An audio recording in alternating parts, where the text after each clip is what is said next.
Hey everyone, Michael Anthony here. Van Halen, Chickenfoot, Sammy in the Circle. But anyway, you're listening to the only podcast that is dedicated to breaking down the entire Van Halen catalog one track at a time. And the podcast will rock. Ow!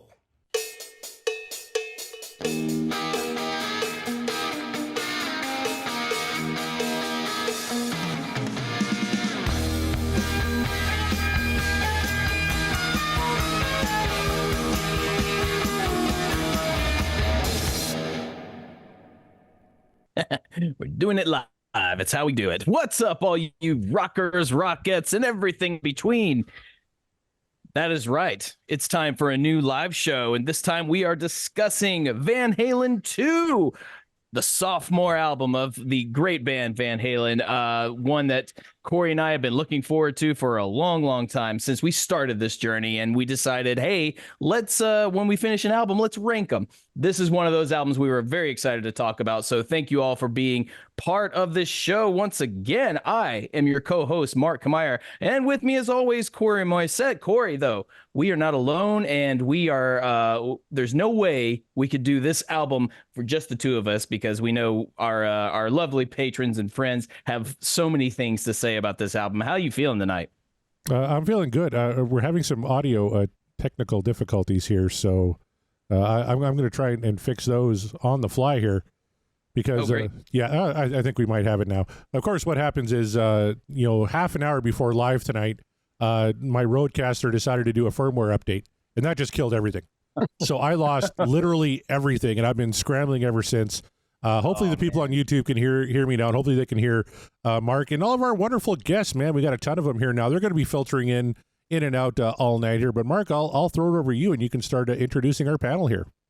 As I said, we've got a murderer's row of guests and panelists here on the show tonight, and no shock there, we're talking Van Halen 2. So introducing first, the team of representing the Sean Geek and Fast Fret podcast, our old friends. We love to see them, love to have them here. Sean McGinnity and Todd. Should I call you McGinnity, or should it just be just Todd? Oh, McGinnity's fine, yeah. There you go. How you guys doing? Doing awesome. Looking forward to this. Yeah. Hell yeah. Well, happy to have you as always, you guys. Can't wait to hear some hot takes. I'm sure you don't have that hot of takes, but well, it remains to be seen. Speaking of hot takes, you know them and you love them, or if you don't, you pretend to, but we all love them here. Chris L. from Pot of Thunder. Chris, welcome back to the show, man. It's good to be back. Ready to talk some Van Halen and put Kiss and everything else on the side for now? Oh, the Kiss has been on the side for a while. But it follows you. We've moved on to the Chic of Araby and Blue Rawls and shit like that. And so. Def Leppard this past week. It's been a while since you guys had, and you've never done a Def Leppard track on the show before, right? No, that was the second one. That's the first one I did on the show. The first time those guys did it, I was absent because I had a handyman destroying my house at the time, and I had to come home and deal with that. So. Well, that's always fun.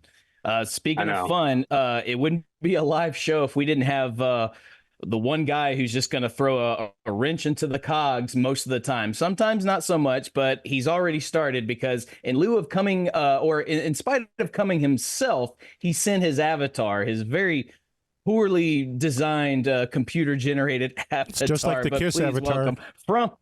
From Rush Rash, Chaz Mataz himself. Chaz Charles, what's up, Chaz? Are you Chazatar in the house as I'm choking on my I won't even say what I was eating here. So yes, we're here in the house. Thanks for having me, man. It's I'm trying to get my head bobbing down. You know, the Chazatars only comes out on special occasions, and this certainly warrants it. One of the best albums in the catalog. Yeah, your cornrows are killing me. It's like, I don't know how I'm gonna survive this. They look like they're on too tight. There we go. That's it. It's causing a tick. Yes.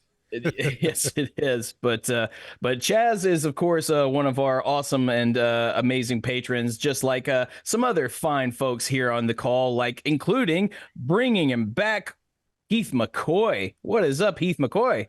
How you doing? Thanks for having me. Whatever happened to Heath Murphy? That's the question. Whatever happened to that bastard? I don't know.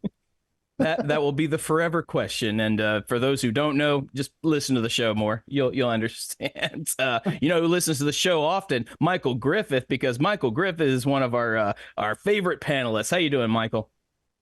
Great to be here, guys. I think I spent more time on these rankings in my job this week, so it's a pretty tough album. Tough album to rank, absolutely. That's been the running theme here from everybody. No it's been shit. like, 1 to 10 they're almost interchangeable for me. So I'll allow it. That's I think that's fine, because who cares about work, right? Yeah. Right. Yeah. Work is for schmoes, unless you're working specifically to achieve guitar tone perfection, and that's why Josh always graces us with his presence and his guitar knowledge. Josh, welcome back to the show. Thanks for having me. This is my favorite record in their entire catalog, so I'm looking forward to this. Mine too. Ooh.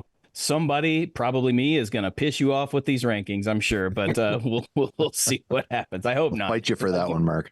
Yeah, we'll see.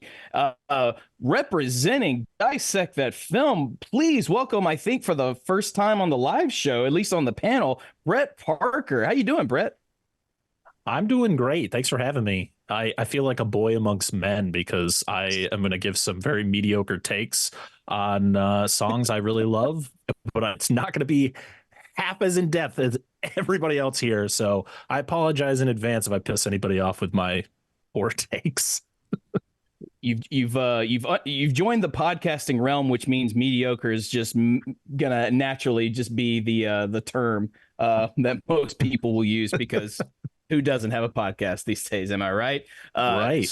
Someone who does have a podcast, though, and kind of new to it, but not new to the genre of music. Scott Everett returns to us. What's up, Scott? Hey guys, thanks for having me again tonight. Glad to hear that this isn't I'm not the only one that this album beat the shit out of, thinking about how we're gonna rank it all week long. It was tough all week long. It was tough. So sorry I got the rankings in late, but we got it done. Look, I told Corey this one was going to be difficult. What I didn't tell him was the one I sent him was the fourth draft of my rankings, because I couldn't decide. With the one I landed on, Corey's already told me I'm going to have to answer for. So like, all right, well, we'll do that. Your number it's 10 fine. astounds I'm me. not worried. Astounds me. I'm not worried about it. It's going to be great. And speaking of great and awesome, and this guy is pretty cool too.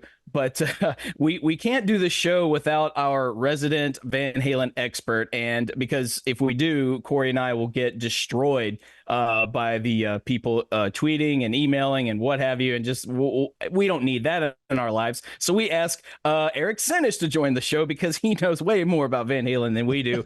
Eric, how you doing, man? Hey guys, what's going on? Thanks for having me back. Van Halen II, baby. Van Halen II. There it is. There's our panel. I'm sure we will have more people kind of trickle in and out. That's what happens in the live show, so be prepared for that.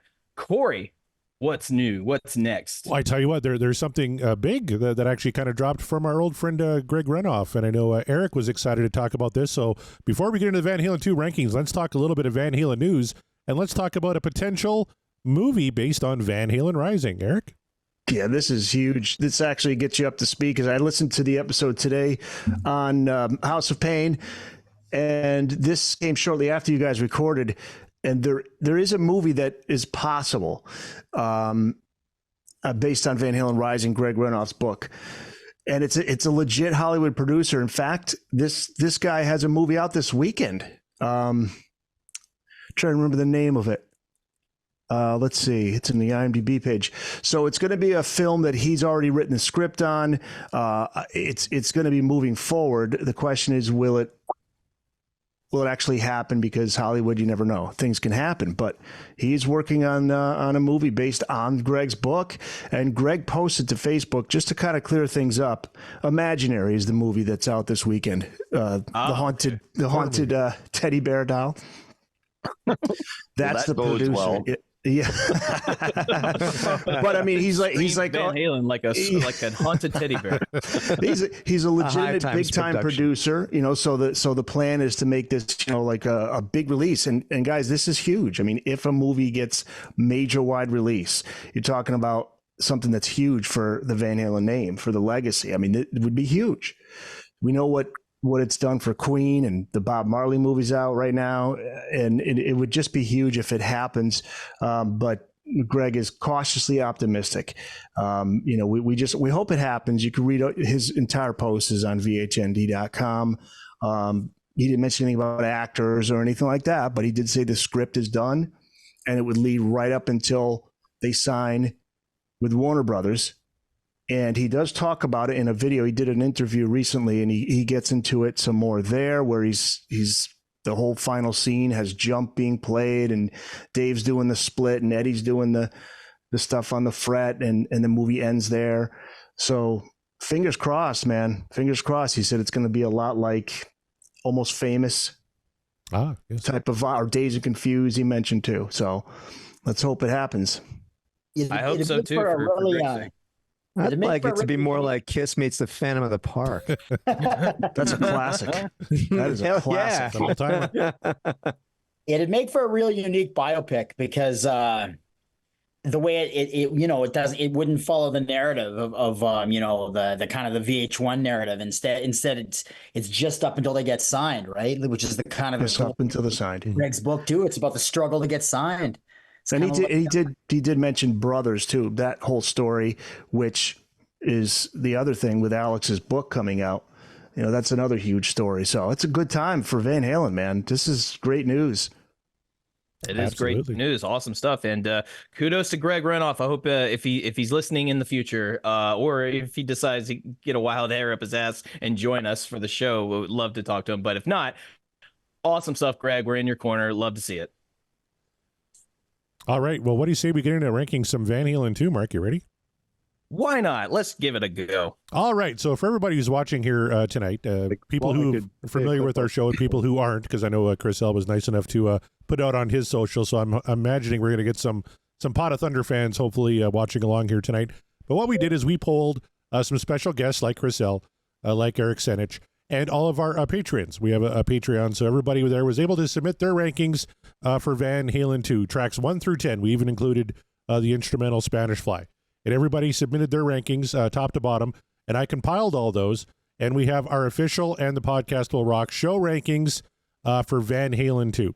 So we are going to start with song number 10. Anybody just real quick, any guesses what you think song number 10 is here? I know what it probably isn't. It's not what you voted number 10, that's for sure. It's Mark. not what I voted. No. Is it an instrumental? If I had to guess. Yeah, I would think. See, a lot of people are going to guess the instrumental because usually the instrumental comes in last, but tell you what, not so much. Not this time. Wow. Number 10 this time, You're No Good. Man. Wow. Okay, that's a choice. Total what? points. Okay, what? Okay. 65 points. Let me get through the stats here. You can see it on there. Its highest ranking was fourth. Right? Somebody on our panel ranked it fourth.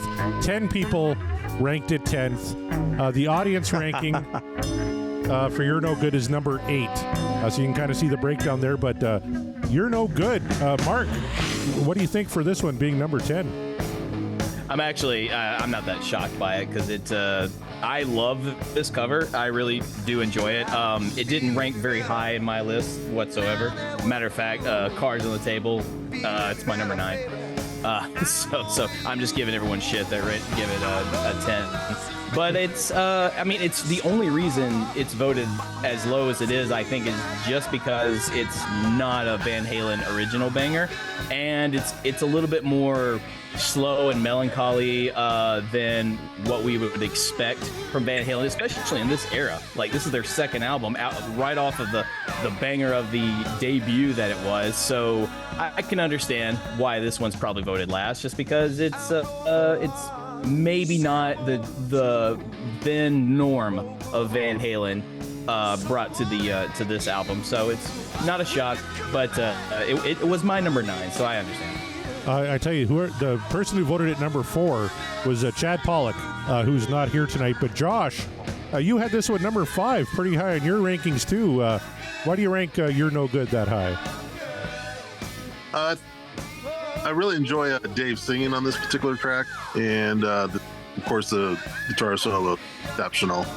Ed comes in with those really cool swells and just displays everything he has. The soulfulness as well as some of the pyrotechnics in the solo. So that's why I kind of gave it a minute. But ranking all these songs, I probably switched the list probably a dozen times before I sent it out. All right, and Chris L., you had this one number 7, over top of a few heavy hitters. What are your thoughts on You're No Good? Oh, I don't think the songs beneath it are very heavy hitters, but we'll get into that later. But I thought it was good. It was a total. You wouldn't expect a Linda Ronstadt cover from Van Halen. Especially early in the career, before you knew anything about them, and how many varied covers they did back in the Backyard Party days. It was just totally out of left field. And then the other appealing part of it to me is that when, back in the day when you bought the album, whether it was on vinyl or in my case 8-track, you pop it in and this is the first cut, and it just draws you in. And thought it was. I think it's better than 3 of the other originals on the album. But I think it's pretty good and one of their better unique takes on the cover. Probably my favorite cover of this song. You mentioned Linda Ronstadt. There was a ton. Dee Warwick in 1963 cut this song.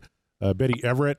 The Swingin' Blue Jeans from the UK had a hit with this one back in the day. So a lot of people covered You're No Good. My favorite is still Van Halen's. Eric Senich, you had this one ranked pretty low. What are your thoughts on You're No Good? Yeah, it ranked at 6. Okay. And it's interesting that they use this as the lead track for the album. I wouldn't have done that. I think Light Up the Sky would have been perfect to open the album with it. But having said that, I like the song. It's got that dark, ominous opening to it. The bass, Michael's bass there. I like the song. It's just hard to move it up higher with the other songs that are going to be above it. But I certainly wouldn't put it at 10. That's surprising. I was a little surprised too, just because normally the instrumental comes in at number 10. Michael Griffith, you're another one who had it at number 7. I did. I was actually on the show with you guys when we did this song, and I think everyone liked it. I can't believe it's 10. I love the intro. I love the outro. I think it's a good song that showcases each member of the band, especially if it's a second record. It really does that well. It's a tough record, but I don't to rank. I mean, I don't get the number 10. I think it's pretty good. All right. Well, let's hear from a couple of the number 10s. Sean McGinnity, you rank this one number 10. I'm a fan of the Linda Ronstadt version, to be honest. Wow. I grew up on it, man. And Todd and I, we just recorded before now, like our own show just before joining you guys. And we actually took a listen to it, and the original still holds up. And I don't know, got a crush on Linda Ronstadt. That's all I got to say. Hey, nothing wrong with that. Who doesn't? She's Selena cuter Gomez than is Eddie, going to play her in the movie. There's another biopic coming soon, Linda Ronstadt, starring Selena Gomez. So that should be interesting. Yeah. Really? Yeah. Interesting. Okay. And Todd McGinnity, right before we recorded, your brother sent me a blurry, kind of out of frame picture with your picks that I can't read. So why don't you just tell us where you ranked You're No Good? Actually, I ranked it number 10. Okay. And like Eric was saying, I mean, why would you put the number 10 song? I mean, at the beginning of the actual album. But for me, I don't know. It sounds good. It's different. I mean, instead of Eddie using his phasers and flangers, it's actually Michael Anthony that starts with it with his bass, which was kind of weird. But yeah, with the guitar swells and the 2-hand tapping and the solo, and then it's a good song, but it's not their original. It's not one of their better ones, I guess. Well, and one of my big takeaways re-listening to this record was how great Michael Anthony's bass work is on this. Like it's a bass record in a lot of ways. He's fantastic. So that was supposed to be his bass solo or part of it, right? All right. Anybody else with anything really pressing to say about You're No Good? Brett, Scott, Josh, Heath? You were number 10, right, Heath? Yeah, I was. And the fact that I had it at number 10 just shows what an amazing album it is, because I absolutely love the song. I have nothing. It's sometimes one of the first ones I go to. I think it's a really strong opener. I just think the other things just sort of edged it out. But I mean, I just love it. I can see why some people thought that it wasn't like an appropriate song. Like, it's not a song that they would consider Van Halen covering, but they do such a great job of it. It's got this sexy swagger. And not just by Dave, but by everybody in the band. The way Alex is playing the drums has a swagger to it. It's got that dark, ominous opening somebody mentioned. Great track. That's how strong everything else was. Something that's got to be 10, and it changed for me all through the week too. I might not even have it at 10 now, but that's what I had at 10 at the time. There's almost dark undertone to it. It almost would fit on Fair Warning. Especially with that kind of intro, right? Exactly. Brett, you had this one number 8. Yeah, I almost forgot to put this on the list. This was what I did to my entire ranking and went, there's 10 songs on this album. I'm just going to piggyback off of what I've heard from a few people. It's just like, it's a weird song to start the album off with, I think. I love how it opens with Mikey's opening, but it just didn't. It's like, I want something hard to go into an album, especially, you guys have mentioned a lot the fact that like Van Halen and Van Halen 2 kind of feel like just like a massive album. They don't feel like 2 albums. And the way that Van Halen ends and then kind of going into Van Halen 2, I just want something hard going into the album. And this is just not it. This is something I'd like to hear close to the end of the album. It's a little too slow. Still love this song, but yeah, it's just a little too slow for me. It kind of doesn't feel cohesive with the rest of the album. All right. Well, it finished ahead of the song that we're going to play next. We're going to go to number 9 next. This is one, Brett, you especially not much of a fan of.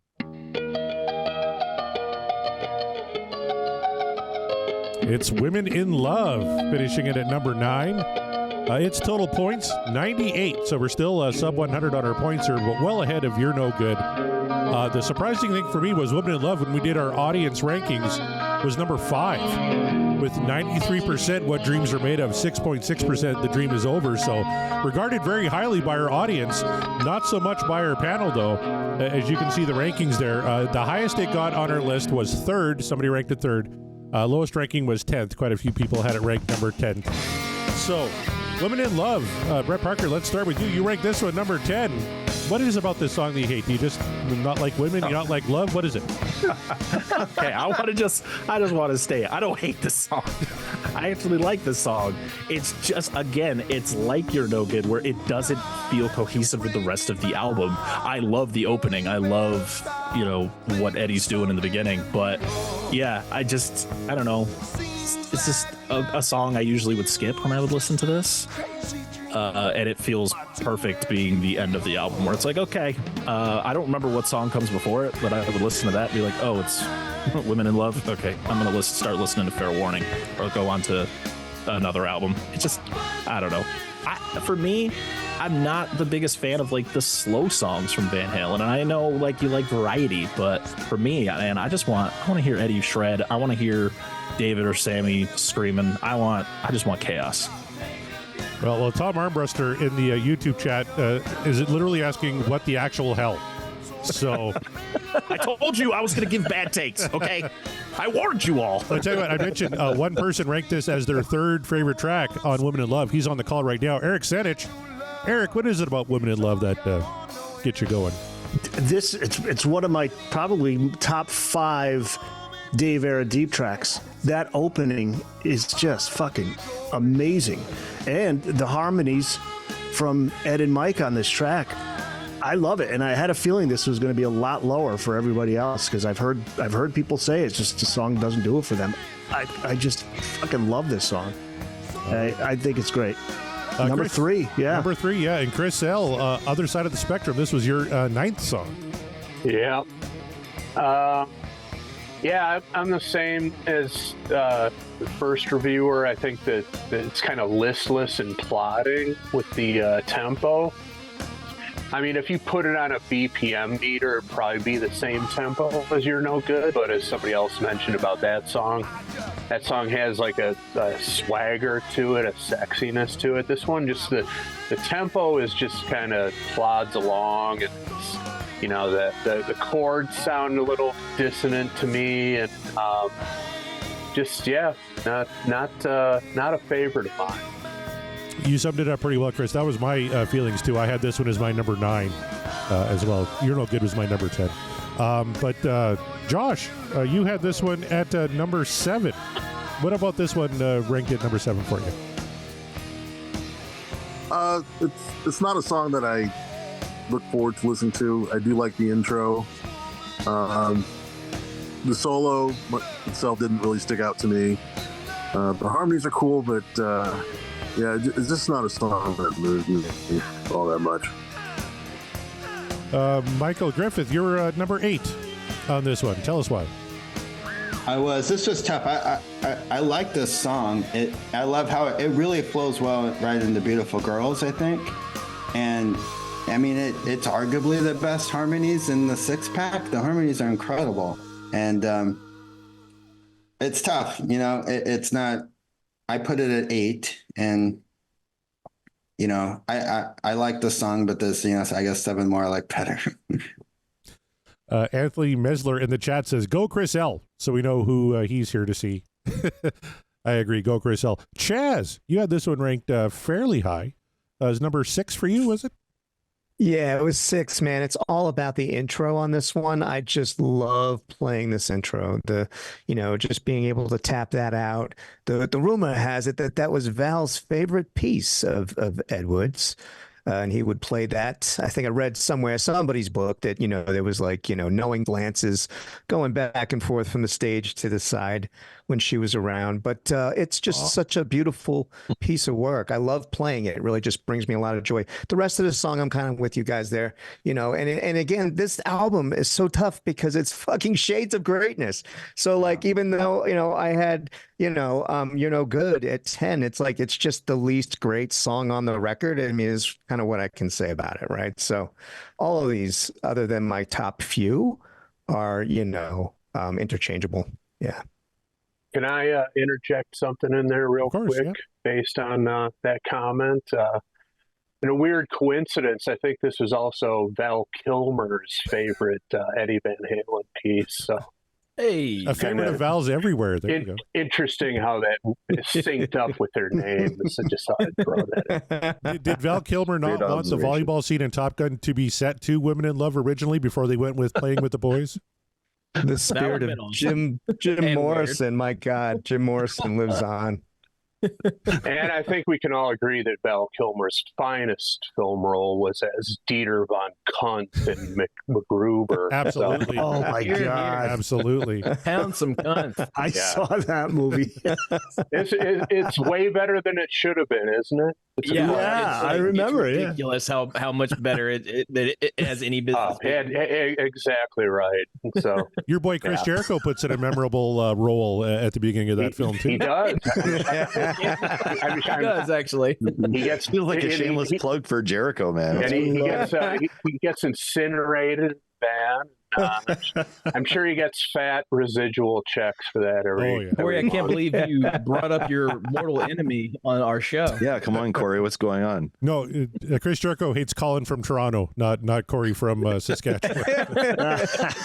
The man is a professional. He ripped into you pretty good, Corey, about a couple of your comments. We had to rein him back in on that. Canadian on Canadian crime. Just can't handle that. Corey, I think you can kick Jericho's ass. Corey. Yeah, I'm on your side. Oh, absolutely. Corey's been going to the gym. Oh, he's Jericho been working out. Seen the gym in 2 years. Oh yeah.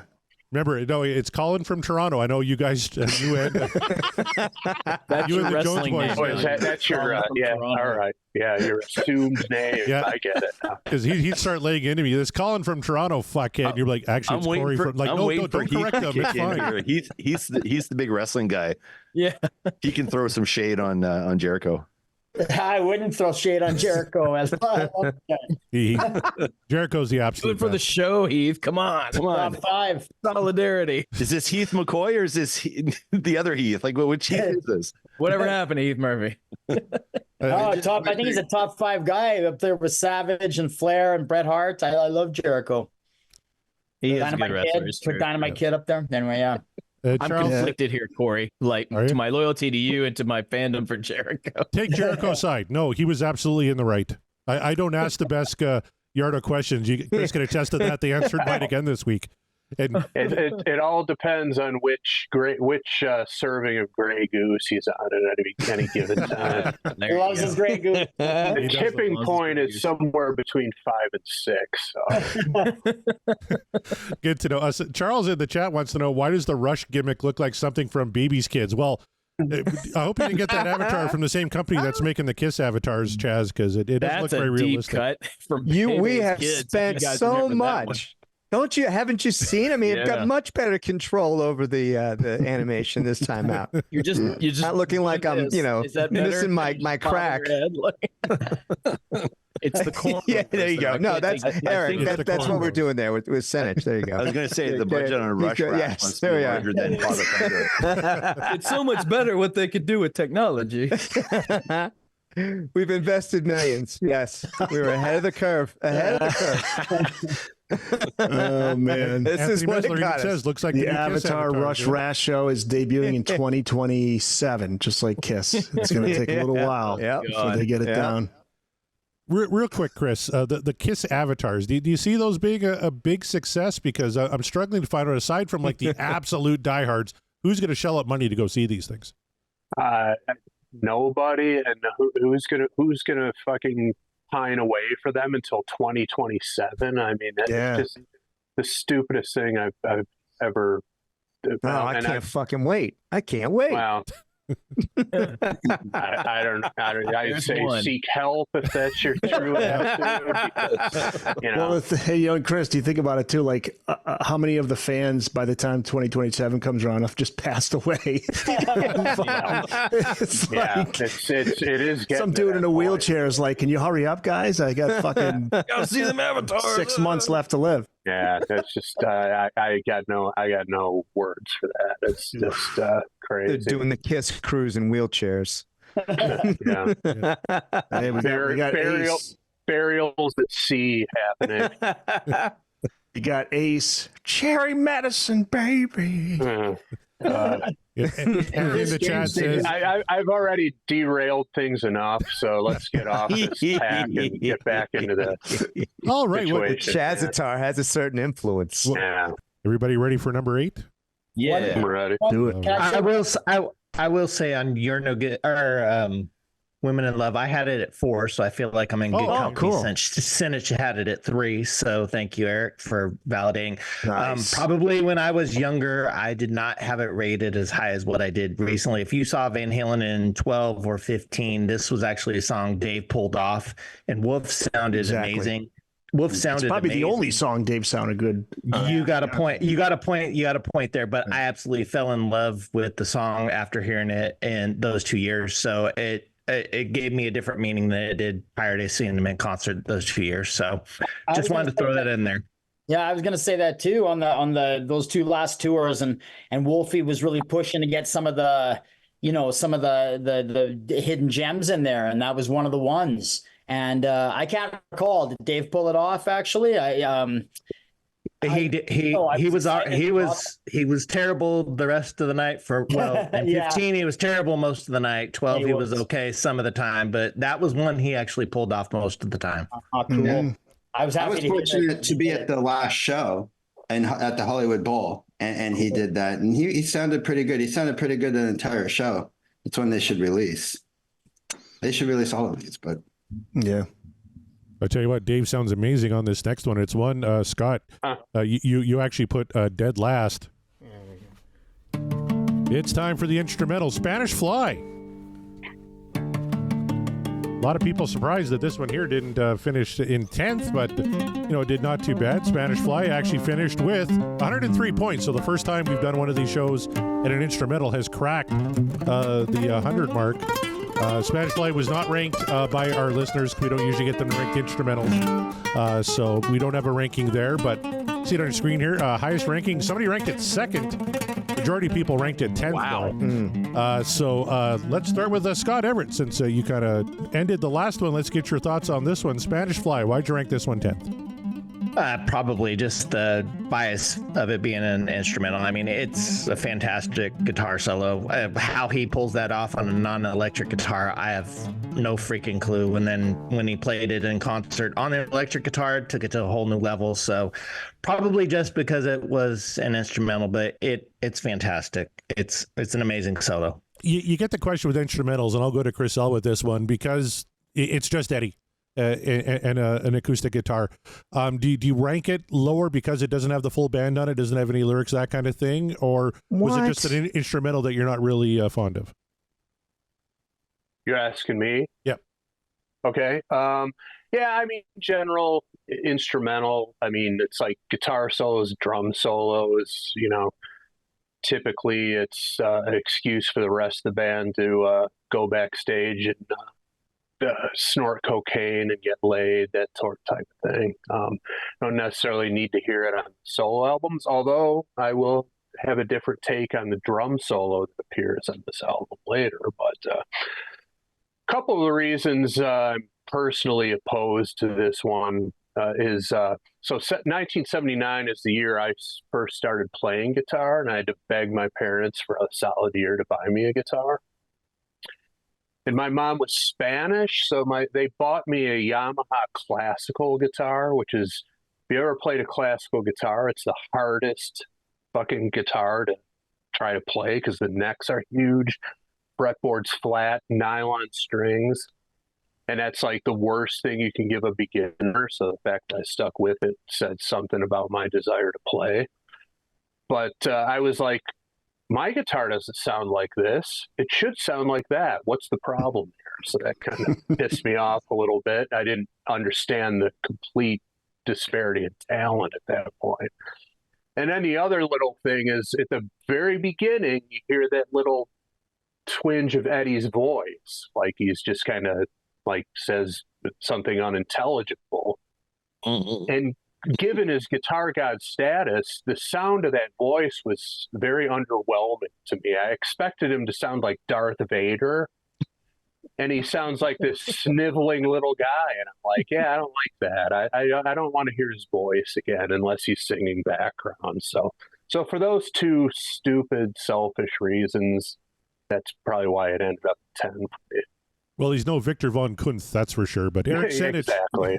Eric Senich, you also agreed and put this one at number 10. What was your thinking?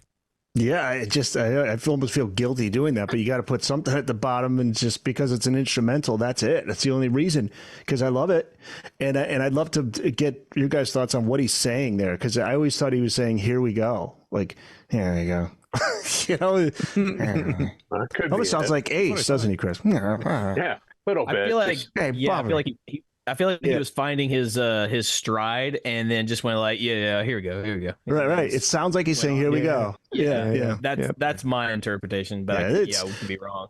It's a beautiful piece. It's just, again, just because it doesn't have vocals, drums, bass, the whole Van Halen magic, that's the only reason I put it at the bottom. That's it.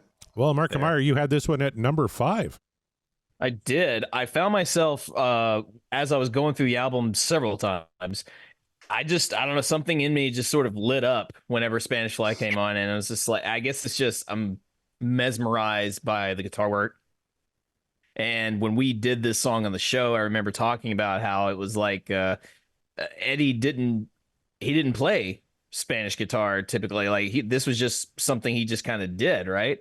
And it just, I don't know, like something about it it's just very beautiful. It's just very nice. And I'm a sucker for an instrumental track, especially if it's very guitar centric. And this is Eddie showing off essentially. And is there a wrong time to show off when you're Eddie Van Halen? Like, I don't think so.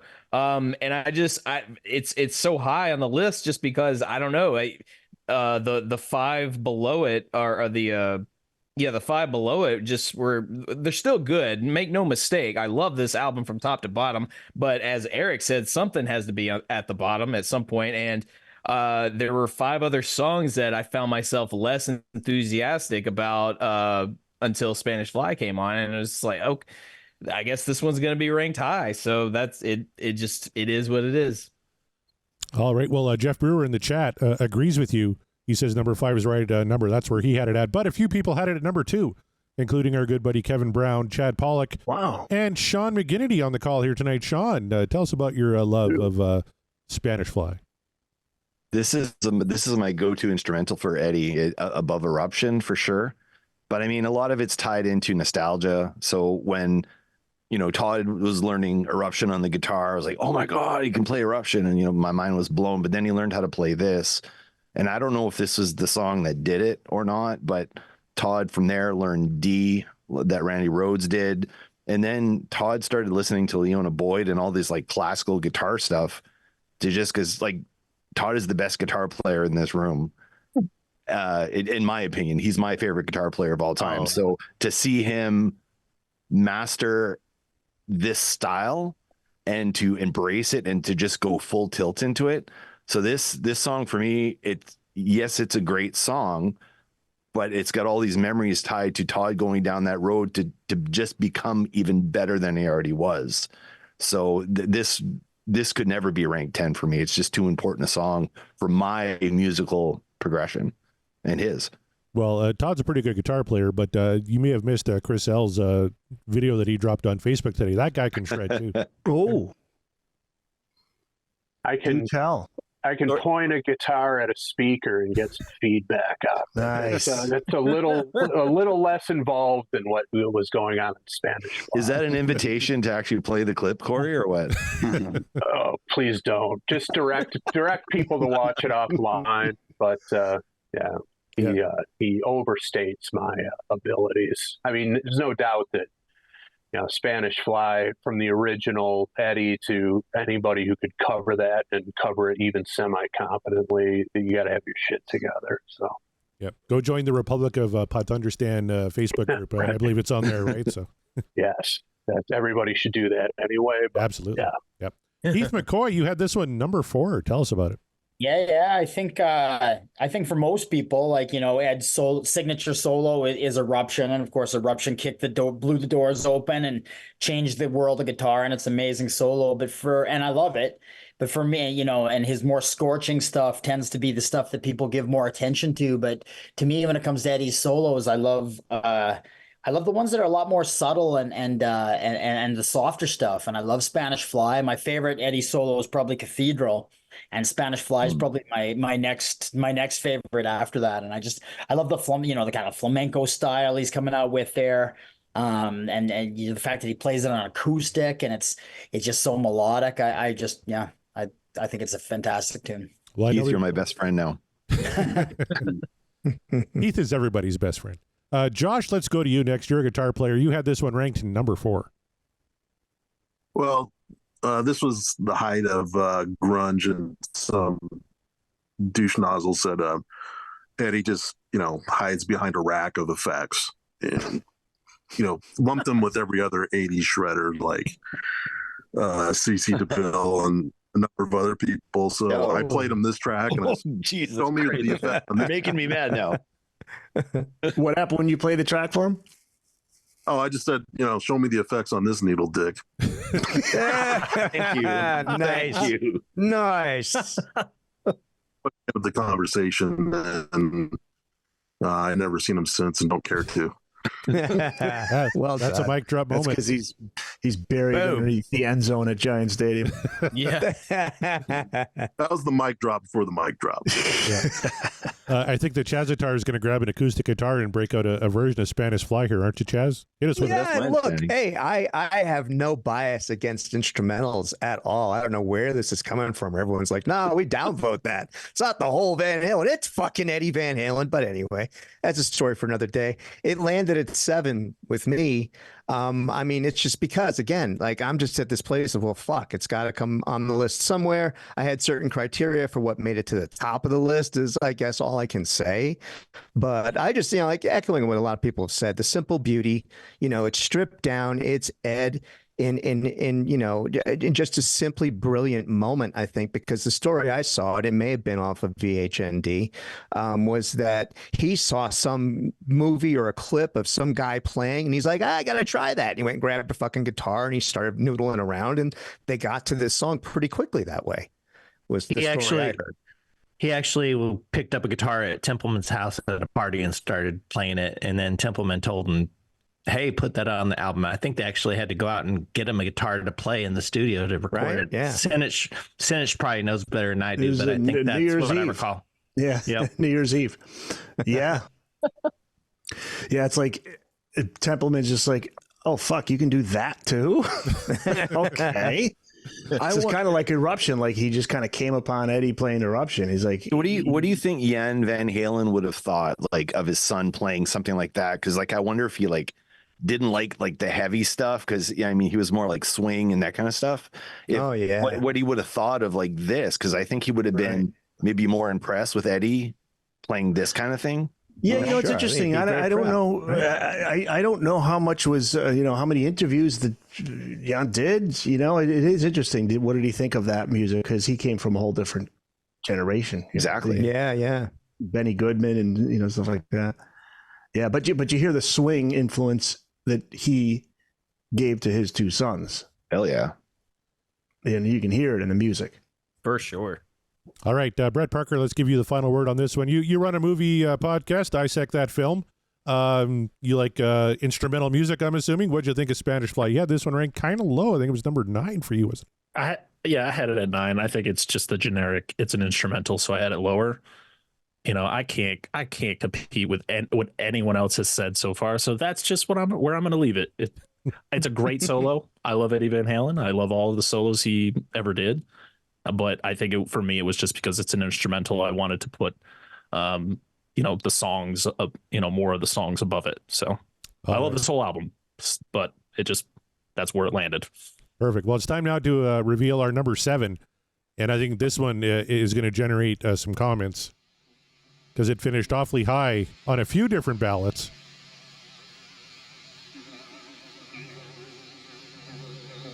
You can't tell from the feedback. It's Out of Love Again, number 7, 122 points. Its highest ranking was first. 2 people ranked it first, including someone on this call. Lowest ranking was 10th. 4 people ranked this as the 10th lowest ranked song on Out of Love Again. The audience ranked this one when we did the fan votes at number 9. So it was actually the lowest ranked at the audience vote too. 80% What Dreams Are Made Of, 20% The Dream Is Over.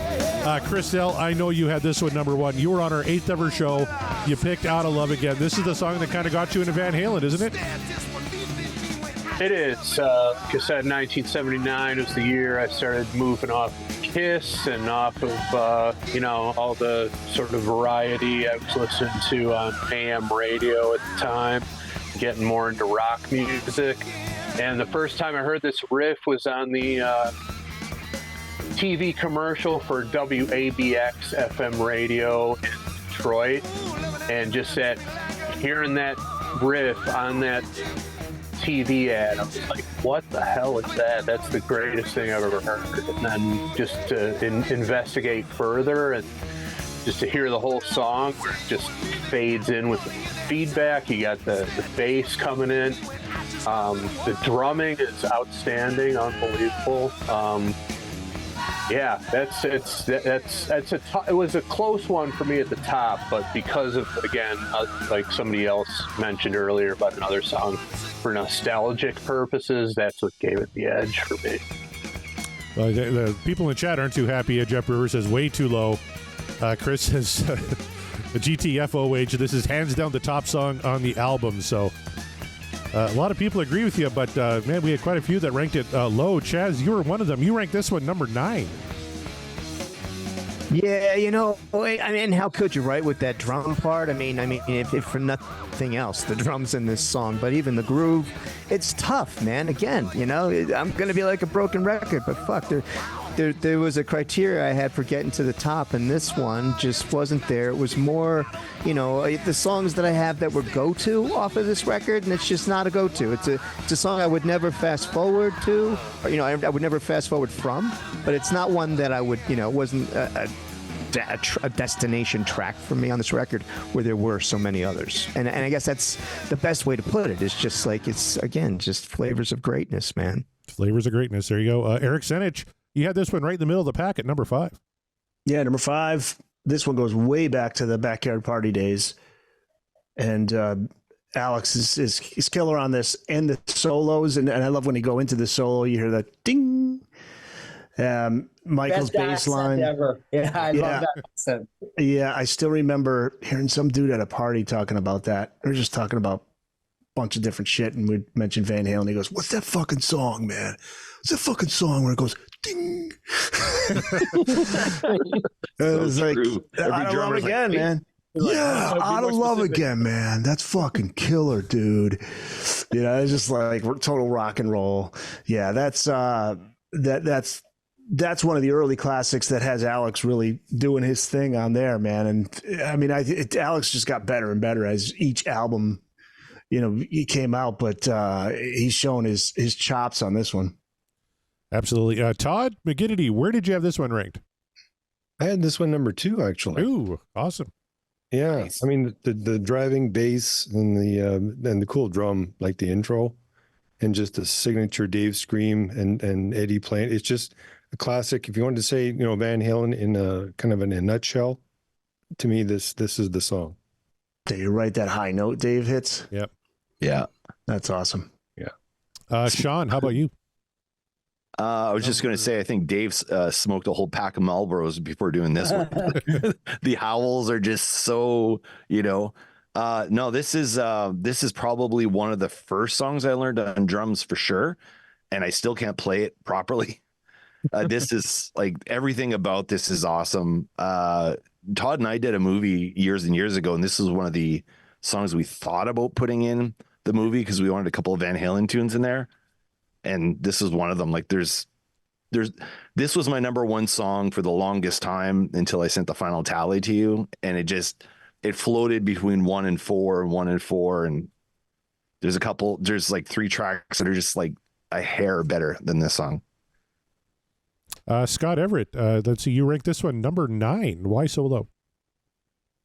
Just one of those songs. I think it's, again, one of those songs that the band's playing so fast that Dave's kind of hanging on for dear life, kind of like Source of Infection and the Sammy Days and that sort of thing. And those tend not to hook me like some other songs do. It's a good tune and it's catchy and all that. It's just one of those, I feel like he's playing, hanging on for dear life and seeing what he can do with it. He doesn't do a bad job. It's just difficult. The task is difficult trying to hang with Eddie.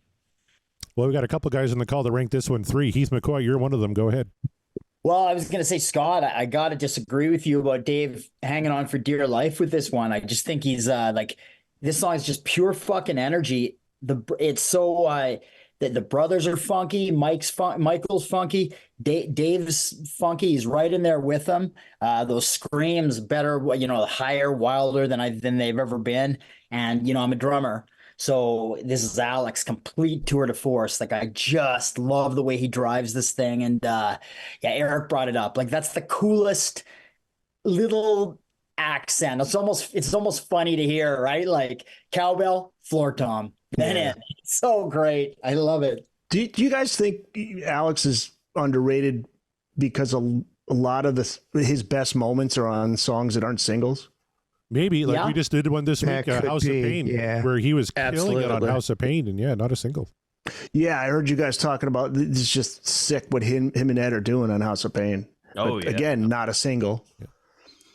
I mean, not that he's not doing some great shit on the singles, but I remember a friend of mine was saying, "Oh, all his beats sound the same," or something. He was talking about "Love Walks In," and it's kind of like it's kind of like the Beatles. You had George Harrison, who's this genius songwriter, but he's just overshadowed by the other two geniuses that were standing next to him, sort of thing. And I think with Alex, it's like that. He's a genius drummer, but he's got Eddie Van Halen standing next to him, and you can't help but be overshadowed by that, I think, you know? Yeah. He's just so far above and beyond the 80s rock metal drummer, you know, just he does so much more than just lay down a beat. Like even on a song like Jump, like he has that presence of mind to when Dave's saying, you know, might as well jump, he does that little you know, just to accent the energy of that moment. Like all that little shit that he does. That's why I love nowadays you can get isolated drum tracks, and you listen to Alex's isolated drum tracks, man, you're just blown away. Josh, you had this one ranked 3 as well. What are your thoughts? This is an interesting solo. It doesn't involve any dive bombs or any tapping or any false harmonics, and it's really short, and it's a standout. I mean, he still cuts everybody's head off, you know, even with out all his usual tricks.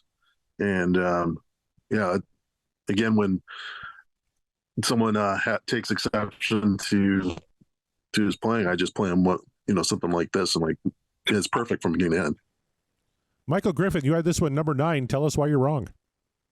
I know it seems low. Now I feel bad, but hearing you guys, but it cooks. I listened to this actually right before this podcast, and it's just probably out of all the songs in the 6-pack, for example, it's the one I go to the least. Nothing against it, but I just never go to it. And then I do go to, the 8 in front of it and how I ranked it a lot more often. Brett, you had this one at number 5.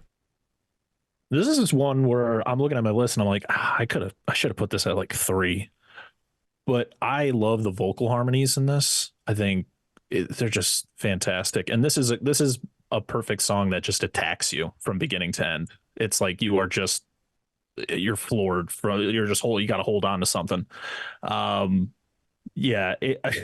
kind of regretting my list now because I'm looking at it at 5 and I'm like, I should have put it at 3, but yeah. Ranking remorse. Yeah, it's a thing. It's a thing. That's the thing with this record. It'll do that to you. Before we throw it to Mark for the final word, I was looking at who voted this one 10th or like the worst on the record. One of those people, Darren Paltrowitz, who literally wrote the book on David Lee Roth and hosted DLR Cast, ranked this one number 10. Got to ask him about that next time I talk to him. But Mark Meyer, you had this one at number 7, was it? Yeah, number 7.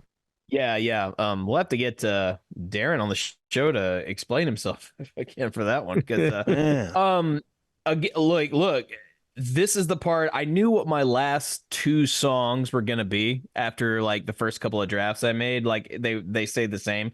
Out of Love Again fluctuated a lot. Actually, my like top 8 fluctuated because like they're so damn good. I had to put it somewhere. And again, it is the fact that it's down here just means that at the last moment that I finally said, okay, here's my list. It just the other 6 songs before it they just outdid it, for at least for my personal listen. So Out of Love Again's great. It's absolutely fantastic song. Every song in this album, again, let me reiterate, is fantastic, but if we're ranking, they got to go somewhere. So for me, this one ended up at number 7. Yeah, my 3 for 7 interchanged quite a bit, and I have this. I had this one number 6, and I had the next song actually at number 4. This is one of my personal favorites from Van Halen 2. And maybe it's because I'm such a ZZ Top fan, and this is basically a clone of LaGrange. But number 6 is Bottoms Up. It's total 140 points.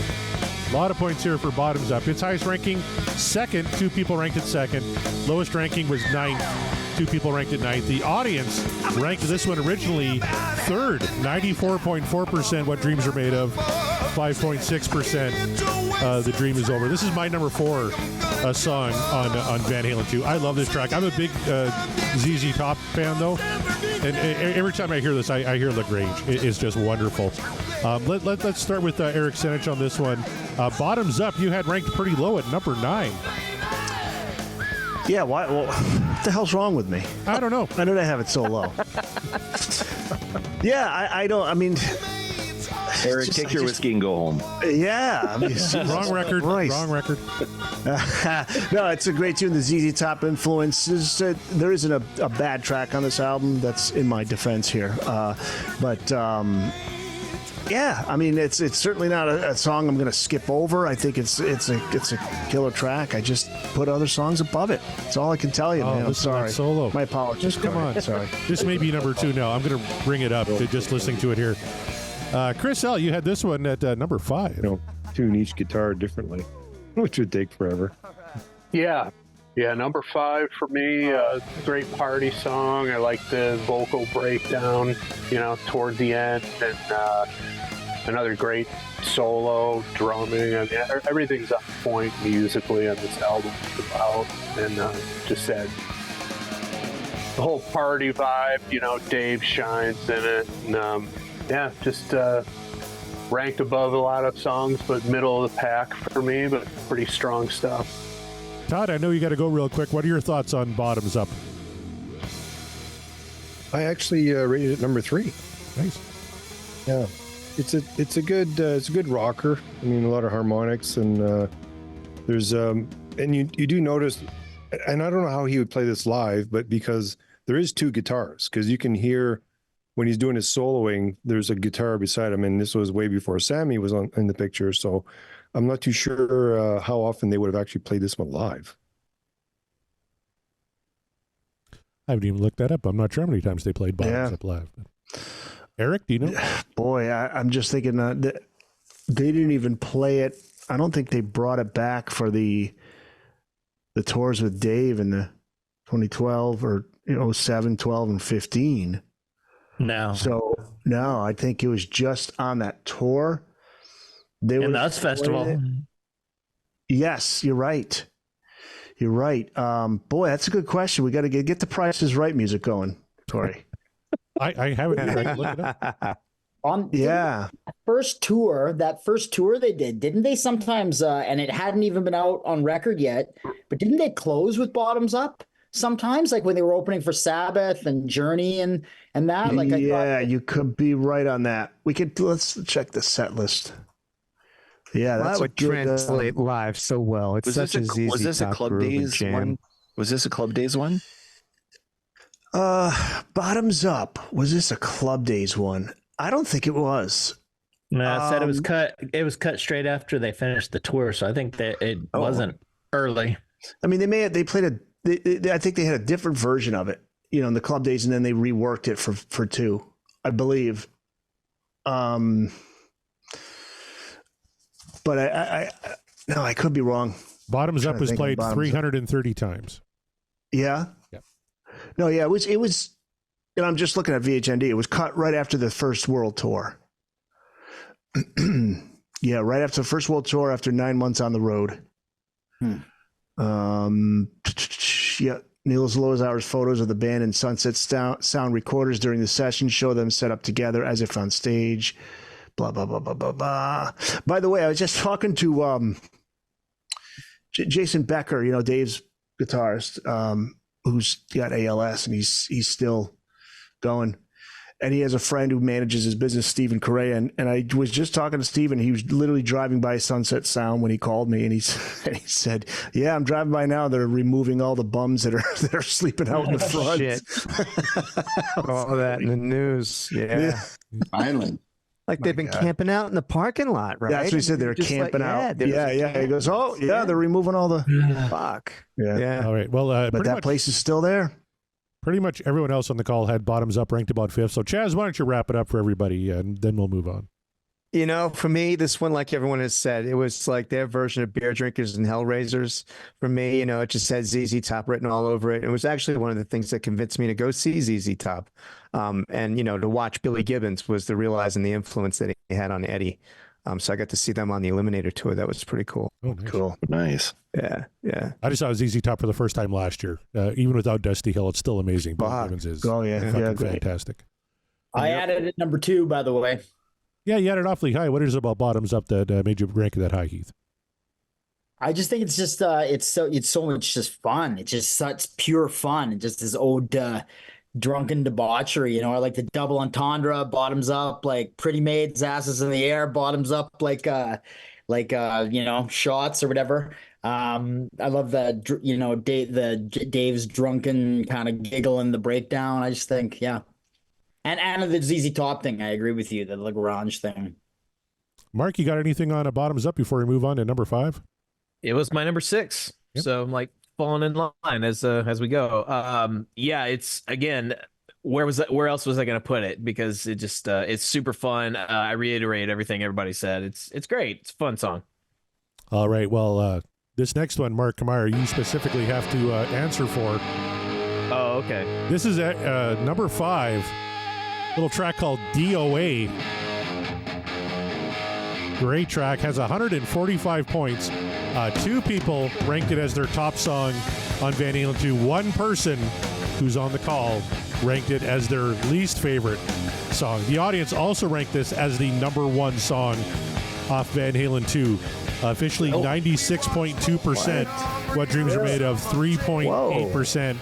The Dream Is Over. So DOA, Mark Kamara, this was your number 10 song. Again, let me reiterate, Van Halen 2 doesn't have a bad song. Political ad season here. However, disqualify. But if I'm going to justify why this one had to be at the number 10 spot over, some of the other tracks we've gone over, it's not the band's fault. This is strictly a David Lee Roth's energy isn't quite up to par sounding on this song to me. Like he kind of seems like he's dragging a little bit, like he's tired. Like I can see that. Hey, this is the last song we recorded. This is the last day. I can barely do it, but we got to get out of here. So let me just sing it out. That's not to say he sounds terrible. I'm not trying to say that. I'm just saying compared to how he sounds everywhere else, to me, something about him and DOA just feels a little bit kind of lackluster or just lacking in general. It doesn't take away from the overall vibe that the song is absolutely good, but in my many rounds of listening to the album, my many drafts that I made before I sent my final one to Corey, DOA just kept slipping and slipping, and I found myself kind of less excited about it the more we went on. Still a good song. I keep reiterating, it's still a good song. But for me and for the purposes of this ranking, it fell to the end. All right. Well, you notice somebody just hopped on the call here. It's the birthday girl herself, Kelsey. How's it going, Kelsey? Hey! Whoa! She's muted. Yeah, we can't hear you. We'll let you get your stuff together. We'll go to Chris L real quick. Did you hear me? Hold on. Oh, we can hear you. What's up? Hey, happy birthday. Thank you. How's everyone doing? We're doing great. We just revealed the number 5 song on our rankings, and it's DOA. Kelsey, you had this one ranked number 7. Tell us about your thoughts of DOA. Well, I love this song, but it's ranked, I guess. I don't know if low is the word.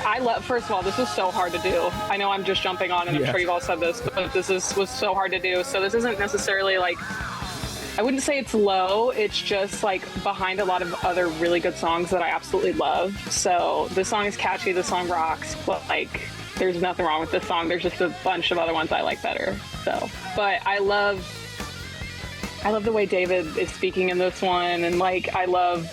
It's like a back and forth between David and Ed is what it kind of sounds like. I love the song. I think it's great. So, well, Mark ranked it number 10 and says he hated Dave Lee Roth on it. So you guys can fight over that later.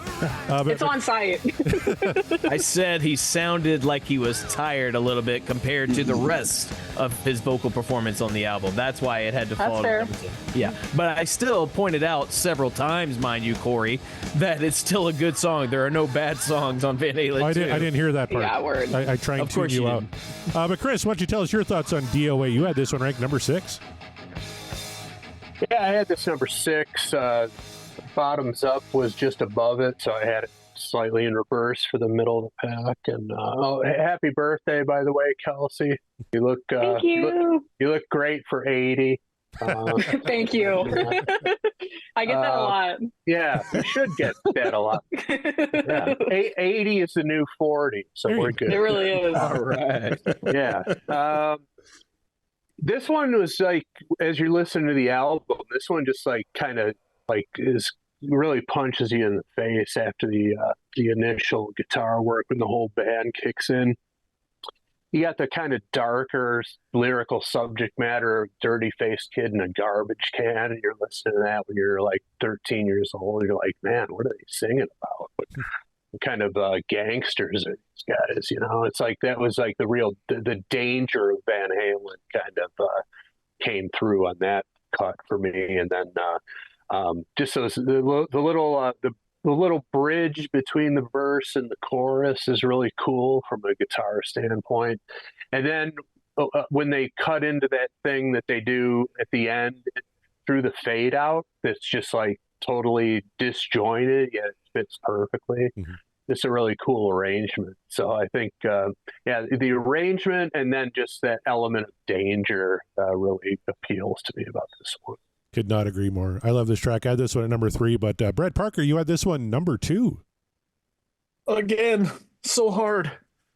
This could have been in many spots, but yeah, I had it at number 2. This is a song I could just imagine every member of the band is just sitting on the front porch of a house in the middle of nowhere in like rocking chairs, just sitting down, rocking out to the song. Dave, like I just imagine David is in the most comfortable position, probably a little hammered, just doing what he's doing on the song.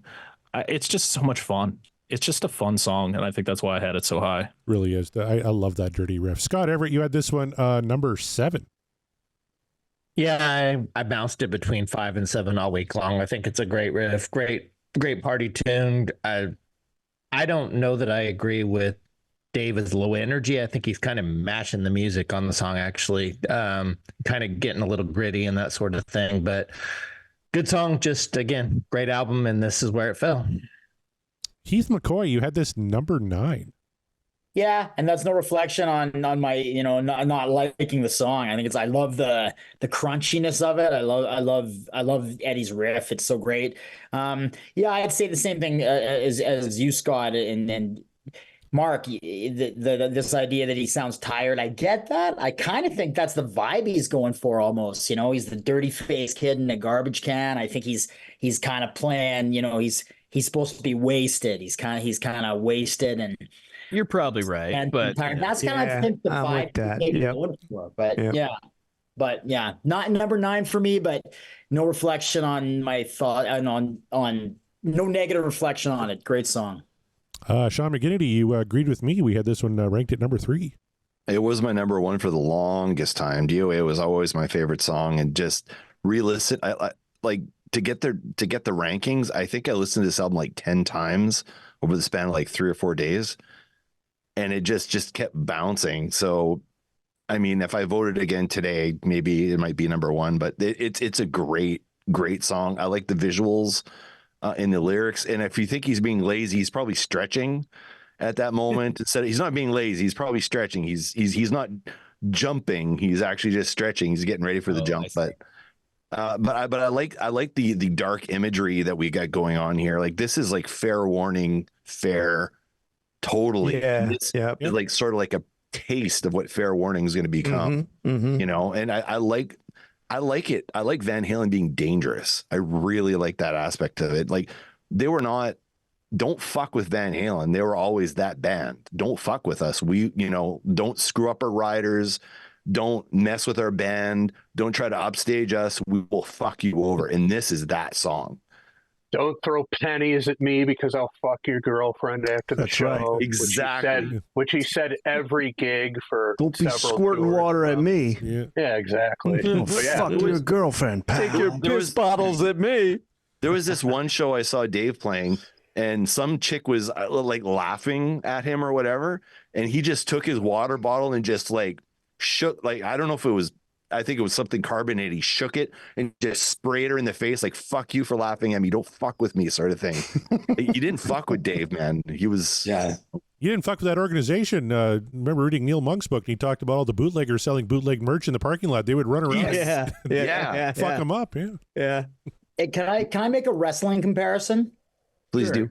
I don't think enough is said about Dave and his connection to pro wrestling, the way he was almost like a pro wrestling character. Oh, absolutely. The thing about how, don't squirt water at me, don't throw pennies at me or whatever. And he really was saying nobody was doing that to him, right? He had it planned every time. I remember seeing Ric Flair once, and Ric Flair walked in, and I was right in the front row so I could see. He points to nobody, and he says, "Shut your mouth." And it was like, it was like he pointed at somebody specific, but he was pointing at nobody. That's what Dave's doing with that whole thing, right? It's brilliant. Just like a character. It's a persona. Yeah. That's it. It's like Jim Dandy and the best of WWF, right? Combined. That's what he was doing. Totally. Michael Griffith, you got this one ranked number 3. Tell us about it. I did. I love the energy of the song and this how they speed up at the end. It reminds me of Hair of the Dog by Nazareth, how they speed up at the end of that song too. Yep. And I was always, I was fortunate to live in SoCal. So the Atomic Punks, the tribute band would be there when the Steel Panther guys were in there. They would do this song all the time. And then Steel Panther did a cover of it like last year or something as a single. So that's the only way I could hear it, live for a while was those guys. So all right. it's Eric, a great song. It really is. Yeah. Eric Senich, the last word on DOA. Final word on DOA. Yeah, I had it at number 7, but it's a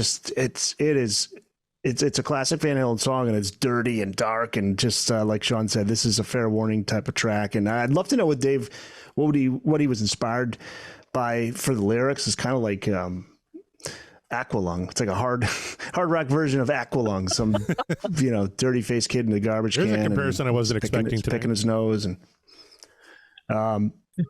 Yeah, no, I love this song. This is one of those old school Van Halen tracks, and just it's I don't know how many times they played this live after that tour either. I don't think they played it in 07, 12, or 15, right? I don't think they did. No. But I love the little things that Eddie would do, like at the end. Like through it. Well, let me ask you about the end. Right, the end. Yeah. Don't you think that sounds like Loss of Control? Like this was like a precursor to Loss of Control. That's what I hear in it. Oh yeah, yeah. Like that whole thing, right? That whole jam, the way Loss of Control develops, right? That could be an idea that was floating around and it actually surfaced its head. Yeah. The way Alex hits the crash at the end, like just bam, bam. Like he's not hitting the crash; he's destroying the crash. Oh yes, at the you end. can feel that shit. Yes. Well, Alex was the one in the early club days. Like if somebody didn't pay him, Alex was the guy that would rough him up. Like, you're fucking paying us. Hey, bam, bam. I would not fuck with Alex. Dave may have had the promo down really, really tight, but Alex was the actual muscle that. Oh yeah, man. Yeah. All right. Well, number 5, DOA, by the way, played only 62 times live. 62. Wow. Yeah, that's on the Pasadena Civic bootleg too, I believe. It's on there. So they were playing it back in the day. Well, it's appropriate, Eric, that you gave us the final word on DNA because next DNA. up... Okay, sorry, DNA, DOA. not DOA? Yeah, DNA. No, DOA. Because number 4 on our rankings, Eric, is your number 1. Oh, man. This comes in at what overall? Number 4. Oh, okay. Dance the Night Away. Bring it in here. There we go. Dance the Night Away. Number 4, 158 points. 2 people ranked this as their top song, including Eric Senich. 1 person ranked this 9th. Also on this call, we'll have to get their opinion on this one. The audience ranked Dance the Night Away number 6. Back when they voted on this one, 91.6% What Dreams Are Made Of, 8.4% The Dream Is Over. Eric Senich, what do you love about Dance the Night Away? Everything, man. I love everything about it. This is summertime. Amen. This is the beach. This is rock and roll party. My God, this is a classic. Yeah, this is where we get into the pop rock side of Van Halen. I think more so than anything that's on the first album. And yeah, kind of loosely inspired by Fleetwood Mac's Go Your Own Way, which is interesting, right? And then I can feel that. I can totally feel that. Yes, yes. Dance Lolita Dance, the original lyrics, and this is Van Halen with Dave. This is the fun Dave. This isn't the Dave who's cranky and picking on Wolfie. Yeah, exactly. The fun Dave. Yes. Yeah. Fun Dave. Might as well Dave jump in better all times. over Wolfgang. Yes. But no, We all this miss is perfect, man. Wolfgang is such a prick. I mean, come on. I wish he would just like stop. Like it's exhausting at this point. Stop, Dave. That's what I was just saying to somebody today. I'm just gonna focus on the Dave from '78 to like That's 91. The fun, fucking good time Dave who gave me all those great memories. I'm gonna stay there. Yep. The pretty Dave. That's all he deserves at this point. Yes. I love that. It's one of the videos from the '79 tour. Dave, brand new, right? He announces a brand new song. This is fucking vintage Van Halen for me. This is yes. it. You got a party. You want to put together a mix tape. This is the one. Put it on there. Absolutely. It was my number 2. Mark Kameyer, it was your number 1. In this part. I mean, literally everything Eric said. And then you add, like, for me, the nostalgia of it all, just because this is another one that my folks just love to crank up loud in the car. Nice. On, like, long trips and stuff like that if it came on the radio, which it Did did. everybody sing along, Mark, in the car? Of course they did. This song? Yeah. The bad part is, like, my dad, he can't sing. He can imitate, but Mom would always want him to do harmonies with him. And he can't do that. He doesn't know how to do that. Dance the night away. He's not a singer per se. He just imitates. So he's like, I can't. Dad sing. rock. It's like Dave. So after a while, it became now. It's like Dave in 2023. Right? With the faces. Eric, you got to do the faces. Wait. So that became my job because I understood what harmonies were even at a young age. So it was just like, I can do that. So I have fond memories with Dance the Night Away. And honestly, it just makes the album just shine that much brighter than it already did. I love this song to death. It's great. Chris, you had this one at number 3. I did. So this is one that, and a quick aside about what you guys are talking about, the way Dave's conducting himself these days. For my whole life, I've called him an American treasure. I don't call him that anymore. He's tarnishing his own legacy with the way He really is, man. It's really disappointing. And to tee off on somebody like Wolfgang, who suffered that loss in his family, which all of us feel that loss, and he's not even our family member, beyond the pale to me. Well, think about what he endured when he fucking joined Van Halen from Van Halen fans, right? I mean, they fucking crucified him. Right? So, I mean, that indignity as well. And just so, like, having earned, like, through blood and fire. Bullshit, Dave. Fucking Wolfie. Seriously. He's ruining it. But anyway. You're ruining it. Yeah, he's ruining it. You blew it. Fucking guy. Fuck.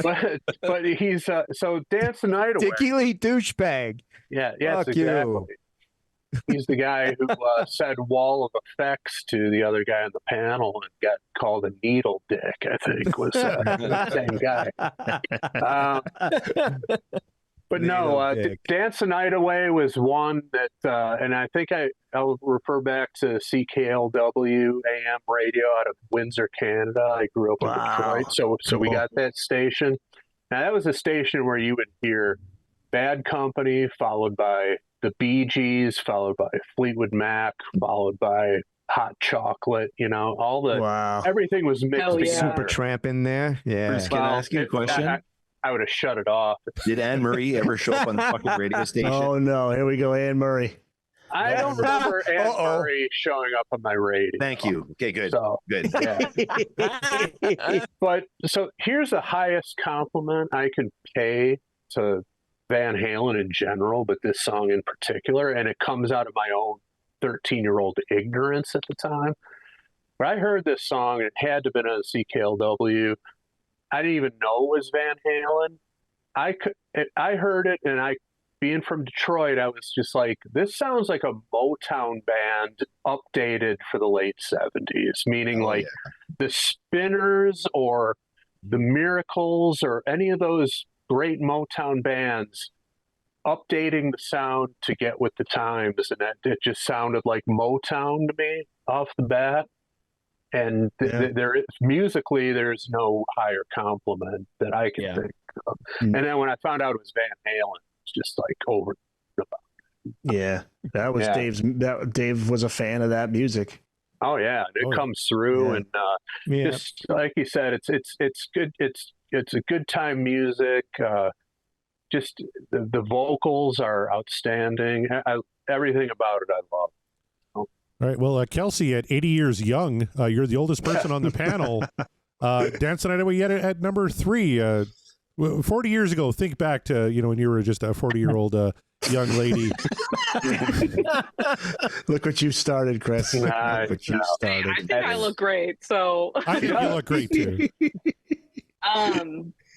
I love this song. I was just thinking about how great they look in the video. That's like, I remember, I think this is the video where David's wearing that like 2-set like red.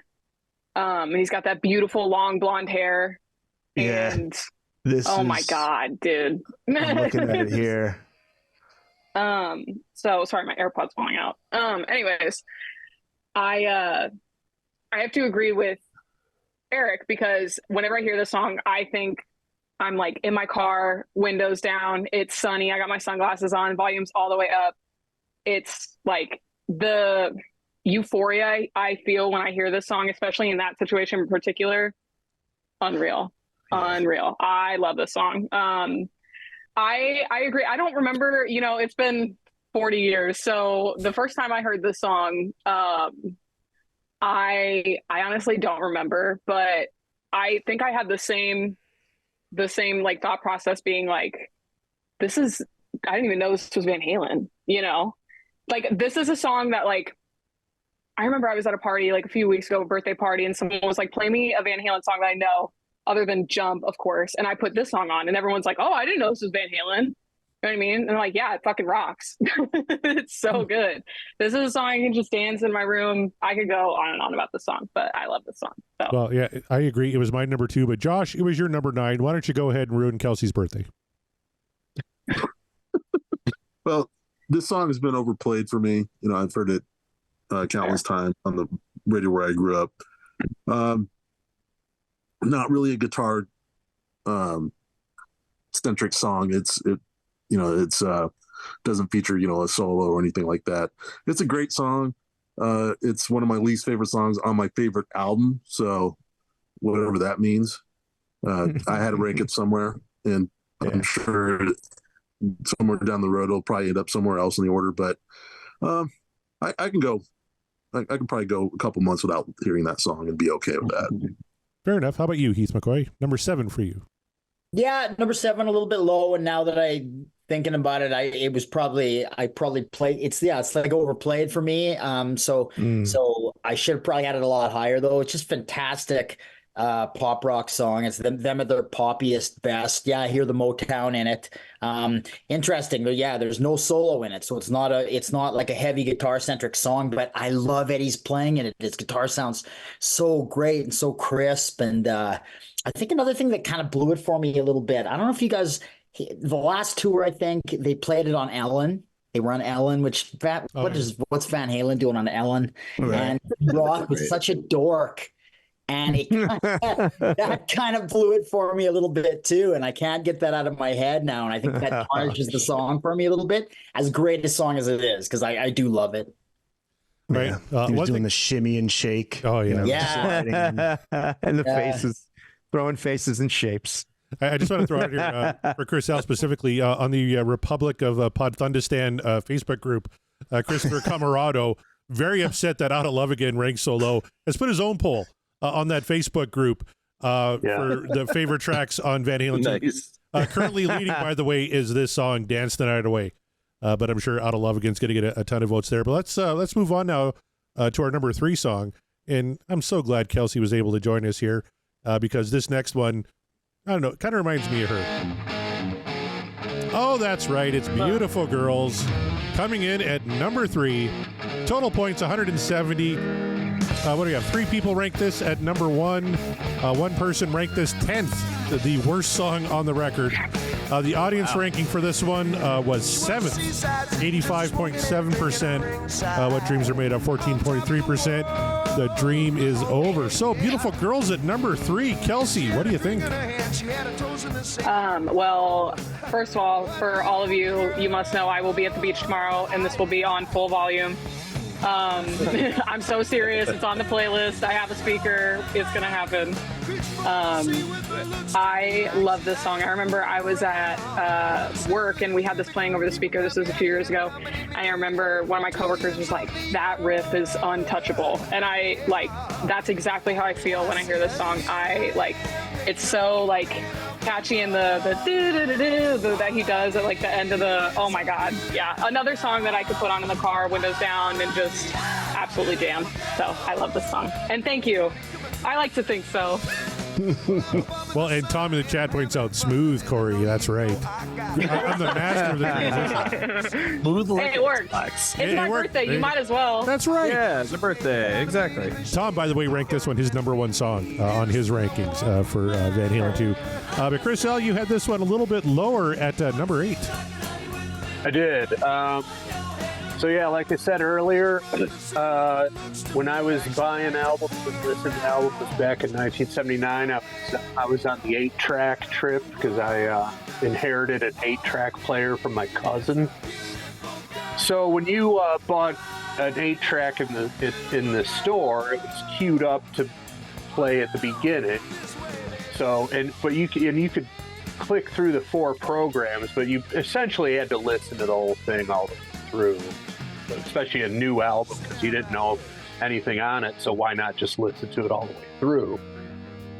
So Women in Love and Beautiful Girls were the last 2 songs on the 8-track on program 4, and they followed immediately everything else, and immediately DOA. So after you hear a song about a dirty-faced kid in a garbage can, you get those 2. And Women in Love, I ranked it lower just because it doesn't have the energy of Beautiful Girls. But to me, it was just, Bottoms Up is the better party song for me on this album. Beautiful Girls is a little too goofy and campy for me, but it's got the energy, definitely way more energy than Women in Love. So that's why I ranked it above that, but ultimately below everything else. All right. Well, Sean McGinnity ranked number 9 for you. Well, I thought this was the Extreme song. I have that if you would rather hear that. I was waiting for you to cue this up. Oh, you put the wrong song. How dare you, sir? How dare you? I wasn't going to do it, but now you guys It was a setup. Corey. I set you up so perfectly. Oh, there we go. Now, this would have been voted number 1 if this had been on Yelp. See, I was going to be nice and not even play it tonight. But I want to fuck with Mark. Damn, that's crazy. I gotta go. It's gone. No, to be honest, when we did our episode on ABBA, I was in a total pop mood, pop songs, lots of fun. But we just finished recording our episode of Metal Shop, which is just metal. And now everything I want is dark, devious, and just heavy as fuck. And this song just didn't suit my another week. This could have been top 3 for sure. That's all. I mean, every single track on this album is 10 times better than everything on VH3. No argument here. Mark Meyer, your second favorite song on Van Halen 2? I'm sorry. I thought you said me. No. Meyer? I said Meyer on that one, yeah. Yeah, it's my number 2. If honestly, this one, I love the energy. I love everything about this, but if I'd be completely lying to you if I said nostalgia didn't play a humongous part of it, because it did, because I heard this song so much in my lifetime, and then for a lot of in my teenage years especially, I'm not really sure why. Maybe it was just that transitional time, I don't know. But no, I mean, it's really hard to make a kick-ass rock song, but also give it some swing, some swagger, and then make it like a contender for a top hit. It's really hard to do that, and I think Beautiful Girls nails it in spades, and it gives you that Van Halen flair that made them so popular to begin with, I think. I agree, but Josh, you look like you're about to fall asleep. You ranked this last, number 10. What were you thinking? Oh, I just have such disdain for Beautiful Girls, you know. In general, or just the song? Just in general, yeah. For most people, are you in the Millennium Falcon? Is Millennium Falcon in there? It is the that's the going to hyperspace. I love it. Hyperspace. You've been in hyperspace for like an hour, dude. I think you're right, Destiny. It's a long way. Going to the Delta Quadrant. It's a lonely life. That explains my disdain. There you go. Brett Parker, how about you? You had this one ranked. I kind of lost you there. Pretty right in the middle, number 6, eh? Yeah, I love this song. I grew up listening to the song probably more than most Van Halen because it was always on the radio. I think that's mostly why I have it so low, because I had heard it so much. I think the difference between that and Dance the Night Away, which was another very popular radio tune, was that I just had more fun with Dance the Night Away. It's a good song. It's just, it was just, I heard it too much, and I would rather listen to 5 through 1 on my list. Scott Everett, are you also adverse to Beautiful Girls? You had this ranked number 3. 3. No, I love this song. I think Dave's storytelling in this song, I mean, he puts you on the beach. He puts you in the place he wants you to put you. He puts you where Kelsey's going tomorrow. His vocals do that. The beat's wonderful. And if you ever saw this one in concert again, there's 15,000 guys ramping up to that chorus and all singing in harmony together. It's pretty fantastic. It's a great song. I don't know why anyone in the right mind would have it any lower than where they had it in some place. So that's where I'm at. Hot damn. That sounds like a religious experience, Scott. It was, it was, I mean, I've seen him in concert. I think it was 13 times. So every time it was fantastic. So damn. Well, let's go to the $20 million Chazatar right now. Chaz, you had this one ranked number 3. Are you okay, Chelsea? No. What's that? Oh, this one for me it came in at number 3, but I mean, so as they got closer to the top of the list, I'll reveal my hand. It's the songs that I play the most, that I, play on, I had to kind of default to something here, like how does he get to the top? So among riffs off of this album, right? I mean, anything up at the top is just incredible. But to the point someone else made, I mean, these were some of Dave's best lyrics. This song really just brought it all together, and the fucking party feel, like you put this in a set list or a playlist, people are going to dance, just like Dance the Night Away. I mean, it's just one of those songs that was kind of defining of what made this the good time party band. I mean, really, it was just that's it for me. So yeah, brilliant use too of very inspired use of arpeggios in this song.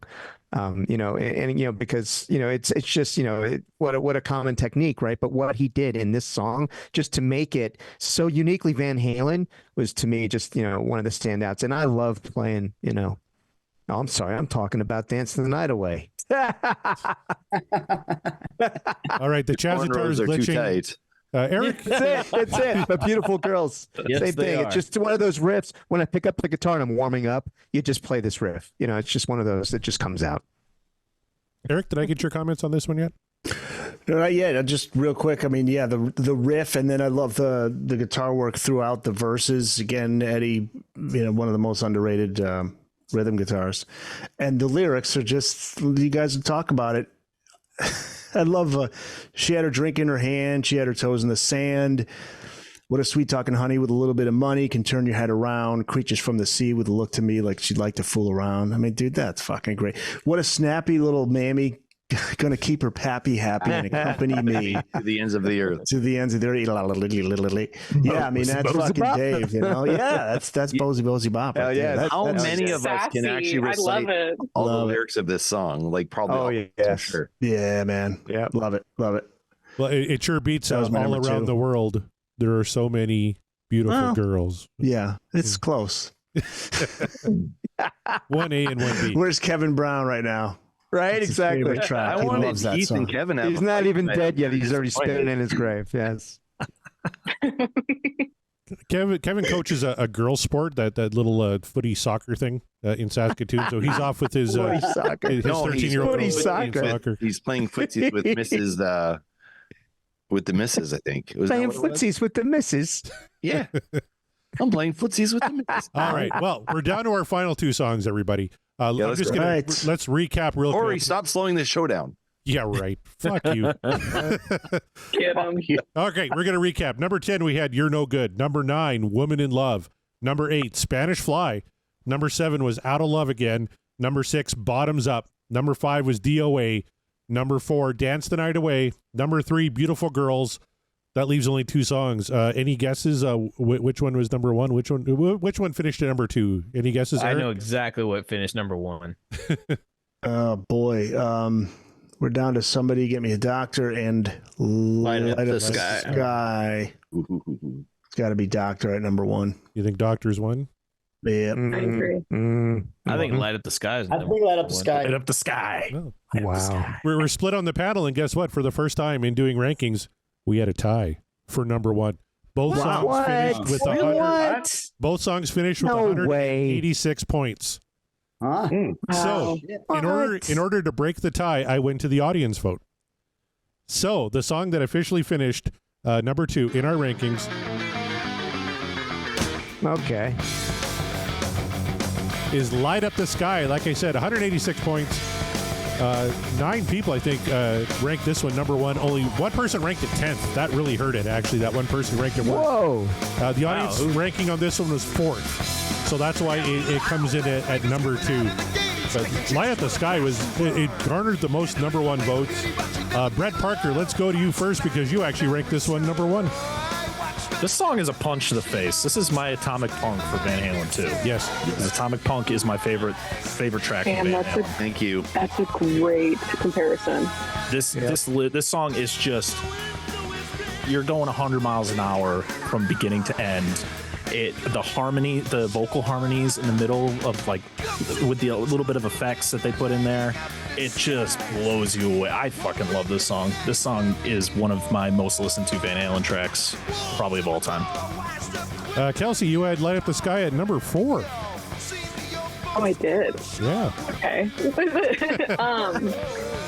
Like I said, when I did the ranking, it was really hard for me to choose, like, really any type of order. I think I went back and forth. Like, it took me like a few hours to do this because I was going back and forth. I do love this song though.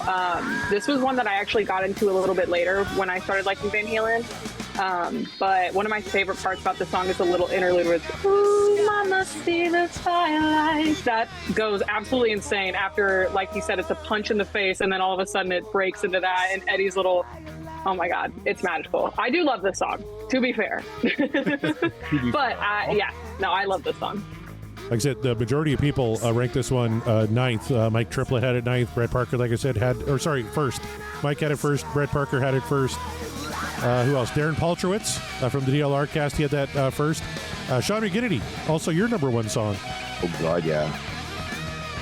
There's just so much. Like I know it's not in the song, but I can actually hear a car driving, revving up at top speed, driving down, cranking this with the windows down. It's evocative of a fucking movie. Like you're in a movie and you're driving with Dave, and Dave is the driver. You're the passenger. Going, Dave's gonna fucking kill us. This movie, Probably. It's fucking nuts. Yeah. Every musicianship is so good on this. It's so good on this. I won't play this on my kid. Fuck this, Alex. You're too good. I give up. You don't even attempt it. Yeah. It's just too fucking awesome. I love that when we talk Pardon my about this song, just fuck is like a word that is just thrown out there a lot. Yeah. The fucking song's fucking great. Josh, you had this fucking song fucking first as well. I did. Yes. Try through to Josh. Oh, yeah, I had it number 1. It's just pure genius. Nothing needs to be taken away. Nothing needs to be added. It's like being, awoken by being kicked out of an airplane. And there's I just imagine. What's that like? Open your eyes. I just imagine, them playing this song. It's like coming out of hyperspace, right? Exactly. He's still going. Keith McCoy, is it like a roundhouse from the Dynamite Kid? Maybe. What I'm thinking about. Who said that about how it was like you could picture Dave driving? You could picture. That was Dave. Me. Yeah. And when you said that, I thought, it's like the beginning of Fear and Loathing in Las Vegas and Hunter S. Thompson. Yes. And I'm thinking the Ralph Steadman illustrations in the background and the book. Oh my God! You nailed it. It's really a wild, evocative energy or imagery. I love these incredibly ferocious Dave lyrics. I love. The way it just gallops out of the gate, Eddie's guitar it just sizzles, killer harmonies. This is like I think it's maybe one of their best album openers. It's just and I gotta say, being a drummer too, Alex's the solo break, the drum solo break. It's I can't play it for the life of me. I can never ever play it. I don't know if he double tracked it or what he did. I think maybe he must have, but it just blows me away. He's just that good, Heath. He's just that good. Yeah, he's just that good. I know. Michael Griffith on the Van Halen Trail. You also had this ranked number 1. I did. I mean, this song cooks. I mean, this should have been the opener of Van Halen II. And I think they, over the years, maybe Wolf realized this when he was doing the set list for the 15 tour. And he's like, we're opening with this during the 15 tour. And they did. And I was there in the audience kind of like, didn't get it. Like, I don't think no one really, they're so deep. We all know this song 100 times, but the general audience, I don't think really gets it. And it seemed like it was the first time they heard it that night. And there was this kind of went over their heads, I think. That's not jump. Yeah, it's sad, but I think you need to listen to it a couple of times, and then you're like, "Where's Panama?" I need this. Right until the next song comes on. That's a hot hopper teacher, man. I'm waiting for Running with the Devil. That's not really very accessible. All right, Chris L., you had this ranked number 2. Yeah. Well, first of all, it disappoints me to hear that this was received lukewarmly as the opener on that tour, because that just goes to show you why bands like Kiss do not bring out any deep cuts, because at the end of the day, the most people in the audience, they don't want it. Yeah. And it's disappointing, but that's business, and they know, they're in tune with that. I would have fucking lost it if I was there and they opened with that, because this is a close second for me. Out of Love Again got the edge because of that nostalgia thing I talked about earlier. But so we did the Fair Warning wrap up, and I talked about how I bought that Starlicks thing, the guitar tablature kit, which had a cassette and a tablature book of Van Halen tunes. And the first one was Push Comes to Shove. And I'm like trying to wrap my mind around that solo. And I'm like, okay, I'm never going to be able to play that in a million years. So let me go to the next one. Next one was Light Up the Sky. Fuck it. Same deal. But just something about, like, when I was like looking at the tablature and listening to that solo, and I was just like, that's the coolest shit I've ever heard. How is he doing that? How do you think to compose a guitar solo like that? And it's just like that was where it really clicked for me, the genius of his lead playing and overall guitar playing. And then it's been talked about as there's a drum solo in there, soaring vocal harmonies, up tempo, high energy. I mean, it's just got all quintessential Van Halen. Really is. Jack Broad in the chat says, I saw them on the 2015 tour in New Jersey and lost my fucking mind when they opened with this. No kidding. I would have been right there with them. Absolutely. Eric Senich, your number 4 song. Yeah, I'll steal a Dave quote. Lead with your face. That's what this song is like. Period. Lead with your face. Yeah, man. I loved it. When they opened that that 2015 tour with this song, man, that's when they came to Connecticut and I saw that. And they just fucking awesome. But, you know, like Chris said, you know, people are waiting for the hits, but for the Van Halen diehards, man, that was the shit. And then when and Alex goes into the drum part, Dave is always like, this is the best part right here. Yeah, it's a fucking classic. And it may very well be probably my number one Dave era deep track, with Judgment Day being the Sammy era. Okay. Let's ask Lars Ulrich what he thinks. It's the worst piece of shit we've ever done, and it's not even... Oh, that's too bad. Mark Kamara, do you agree with Lars? It's or do you agree stock. with It's just stock, man. It's a fucking stock. I think it's fucking stock. What? Delete that. That's unclear to you. Period. Exclamation point. Edit that out. Stock. Mark Kamara, take it home. What do you think of Light Up the Sky? The only reason it made my number 3 was because Dance the Night Away and Beautiful Girls exist on this album. That's the only reason. This song absolutely smashes. It cooks. It heats up. Honestly, the more I listen to it, the more I'm kind of in agreement. Respectfully, I think Light Up the Sky should have opened up this album per se, but still, where it is in the actual album doesn't take away from my enjoyment, obviously. But yeah, this Light Up the Sky, I think, deserves its place as a high tier Van Halen song. And that's just my opinion, but that's the only reason why it's number 3 on my list. I tell you what, it was number 7 on mine. That's only because 3 and 7 are the exact same score and they interchange. It could be 3, it could be 4, it could be 5. When I'm talking DOA, Bottoms Up, Beautiful Girls, Out of Love Again, and Light Up the Sky, they're all 9.75 out of 10. They're fucking fantastic. How many bands have that many great songs on one? A lot. Fuck. Not many. Yeah. Ariana Grande? The Eagles? Perhaps Swift? Ava Max? Iron Maiden? No? Color Me Forget Bad? Swifties. Come on, Swifties. That's right. Color Me Bad. That's the next Rush. That's the next. Color Me Bad. Guns N' Roses. The next jazz podcast, I think, is going to be on Taylor Swift. I'm Taylor Swift. I'm thinking about it.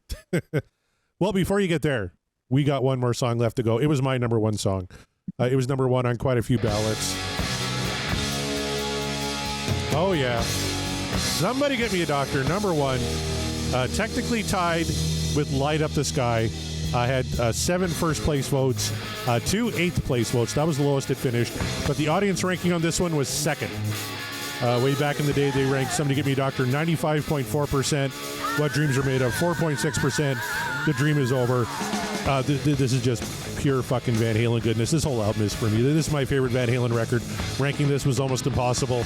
From my 10 to my 1, they're all variations of greatness between 9 and 9.9. Like, fucking fantastic. I love Somebody Get Me a Doctor.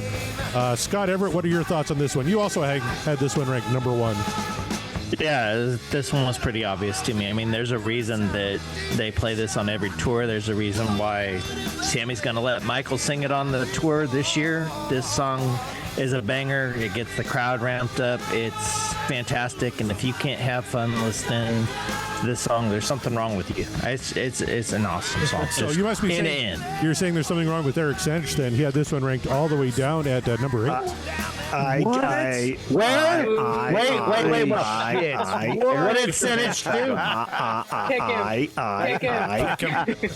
I've said such nice things about Senich as of late. What the hell Until now. I love the live versions when they break it down in the middle. I fucking love it. The studio version I like, but I just don't know why. I just like the other songs.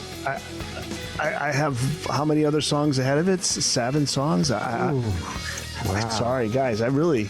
Fuck. This is like, I'm probably going to get fired by Jeff Hausman now because I'm no longer writing for the Van Halen News Desk. Let's see, you're flap sweating over there. I am. Some creative editing there, Corey. Chris, we need a job at the Van Halen News Desk, apparently.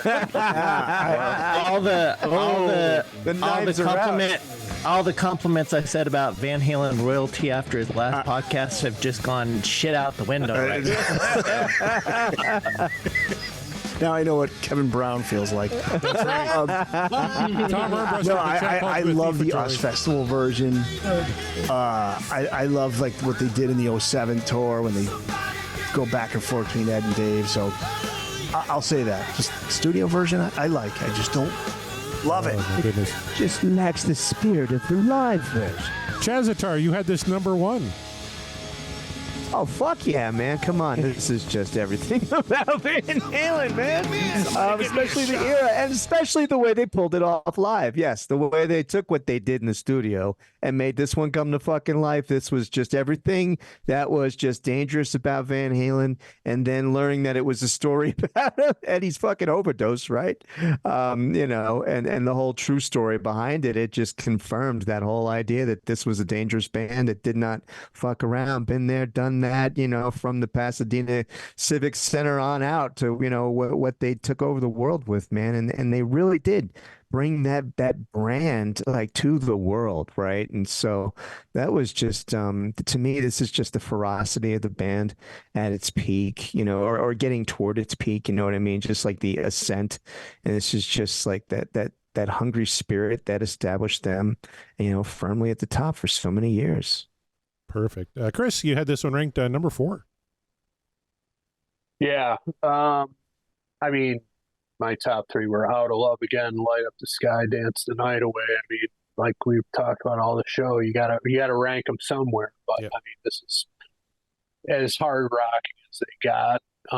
You know, the volume swells of Eddie's guitar are really cool to hear. I'm not sure I had heard that up to that point in my life. Got the big live concert ending to the song. Dave's howl at the beginning. You know, it's got all the necessary Van Halen ingredients in there. It's, you know, heavy, high energy, up tempo. You know, I could very easily see how somebody could how it ended up at number 1. I don't know how it would fall to number 8, but I don't know that. No, that I don't agree. That I don't get, but I totally understand how it rose up to number 1. Yep. Well, Sean, beginning to you had this one at number 6. Yeah, it was my number 1. It moved a whole bunch of times. There's too many good songs on this album. Like, yeah, every single song is way better than Van Halen 3, so I don't know what to tell you. Fuck. It's a low blow. How many say I in this? Oh, no, no, you get no laughs for that. A Color Me was Bad cheap. compilation It was with cheap. I Want to Sex You Up 10 Times is still better than Van Halen 3. But I will say this is probably the song I listened to the most on this album, and then there's a bit of Burnout on it. It was this was the song that we put into the movie Todd and I made that we released eons ago, and that was the song that actually got me in trouble with mom and dad. That's a whole other story for another time. But it's just it's a bit overplayed for this album for me. What's the name of the movie? It's called Hurt. Okay, can I find it? Steve, I don't know. I might have to. I'll send you a link. I was like, is it streaming? You got a link? All right. Have you heard Anne Murray's version of this song? Hence the name Hurt, because Anne Murray, and that's just life. That's just life in Winnipeg. You just sum it up in one word, it would be hurt. Hurt. Yeah. Yeah. Laura Taylor in the chat with an apologies to Gary. There's our first apologies to Gary tonight. Thank you, Laura. Oh shit. We need an apology. I hurt myself today. Oh fuck, Eric. I'm sure Henry covered that song because she really. We were missing our quota. Normally, I do about 5 apologies to Gary per show. So. Brad Parker, get us back on track here. You had this as number 3. I remember being a kid. My stepdad had this on tape. And hearing the song for the first time blew my fucking mind. Hell yeah. The fade in the middle of the song with Eddie doing the fade in, and then the woo woo. I was like, what the fuck is going on here? And Dave is on probably like this is one of my favorite Dave songs. And yeah, it's somebody get me a doctor. Literally by the end, you're like, somebody fucking resuscitate me because this song is just fucking insane. But yeah, there's my take. Amen. Michael Griffin, you had it number 2. I did. I mean, it's great. You can't be lethargic, and then this song comes on and stay lethargic. Like, it just amps you up, and just want to get in the car and drive fast, and so much energy with it. And you know, it's good lyrically too. I mean, this whole album, Dave's pretty good lyrically. And you know, at the ending is somebody get me a shot. And then what kind of shot? You know, a medical shot, or you know, how many times in concert did they raise up a with medical the glass for a shot. shot? You know? That's what it is. Yes. Nothing a shot can't cure. Exactly. Right. We always have fun. This album, I think, the most of any album that Dave was involved with, he just has the most fun with the lyrics. Like every song in here. Heath McCoy, did you have fun with this one? You had it at number 5. No, I had it at. Oh, I did. I don't know why. I don't know why. Oops. Yeah, I did. I don't know why. No, I love it. I love it. It's just a pure expression of wildness. You guys had it on the show not long ago. That's right. And I've been singing it. I've been walking around the house singing it ever since. My kids are singing it now.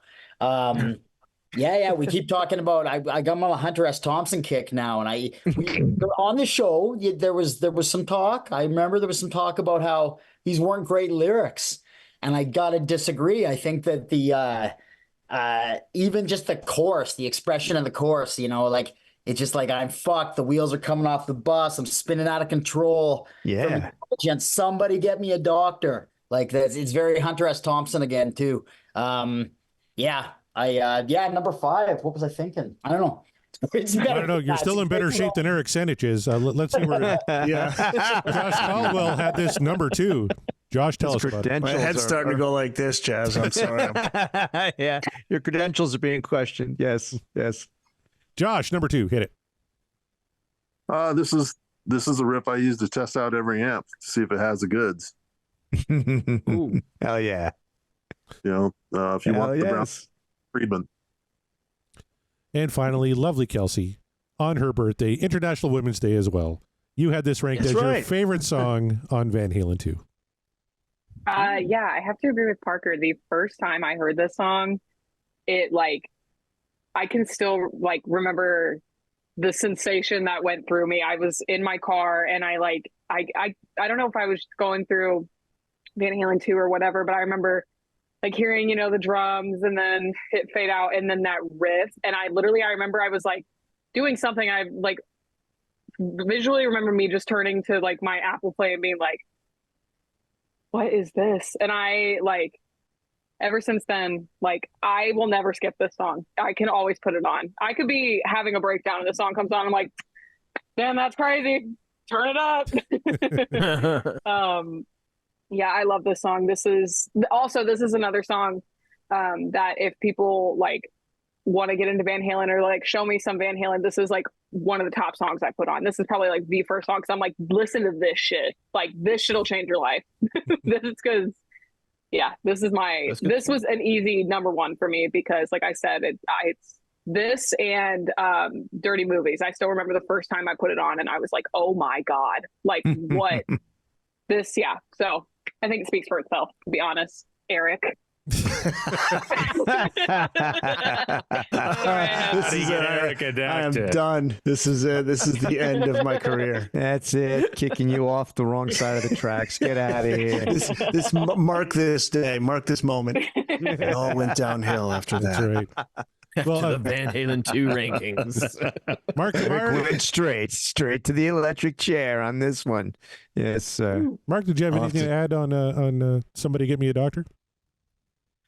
Mine was number 4 only because it was right behind Light Up the Sky, and those were behind, of course, Beautiful Girls and Dance the Night Away. So other than that, it's tomorrow I might feel like, no, you know what?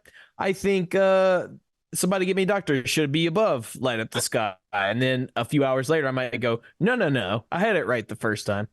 So they're interchangeable because this song absolutely cooks. I agree with Kelsey's idea. If you want to get a newbie into Van Halen, but you don't want to get them on the the obvious songs right away. Like you don't want to give them Jump, you don't want to give them Running with the Devil, or even Ain't Talking About Love. You want to get them with something a kind of a deep cut, not so deep cut, but that utilizes all aspects of Van Halen awesomeness. I think Somebody Give Me Doctor is a good representation of that. There you have it. And we've done it, folks. That is our rankings of Van Halen 2. I don't know about you guys. I had a lot of fun tonight. That's a great fucking album. Let's go around the horn now and just find out what everybody's got going on. And we're going to start with the one and only Chris L. Pot of Thunder is truly the recognized symbol of excellence in rock and roll podcasting. You guys ran so we can all walk. You're still the gold standard. 550 fucking shows later, and you guys are still killing it week after week. I just heard the Stage Fright Def Leppard show. Again, absolutely fantastic. Thank you so much, Chris, for all that you guys do. An amazing podcast. Tell us a little bit about Pot of Thunder for maybe those folks who aren't familiar with it. Started out as a KISS podcast, and we wanted to do an episode about every song they ever did. We did that, and that was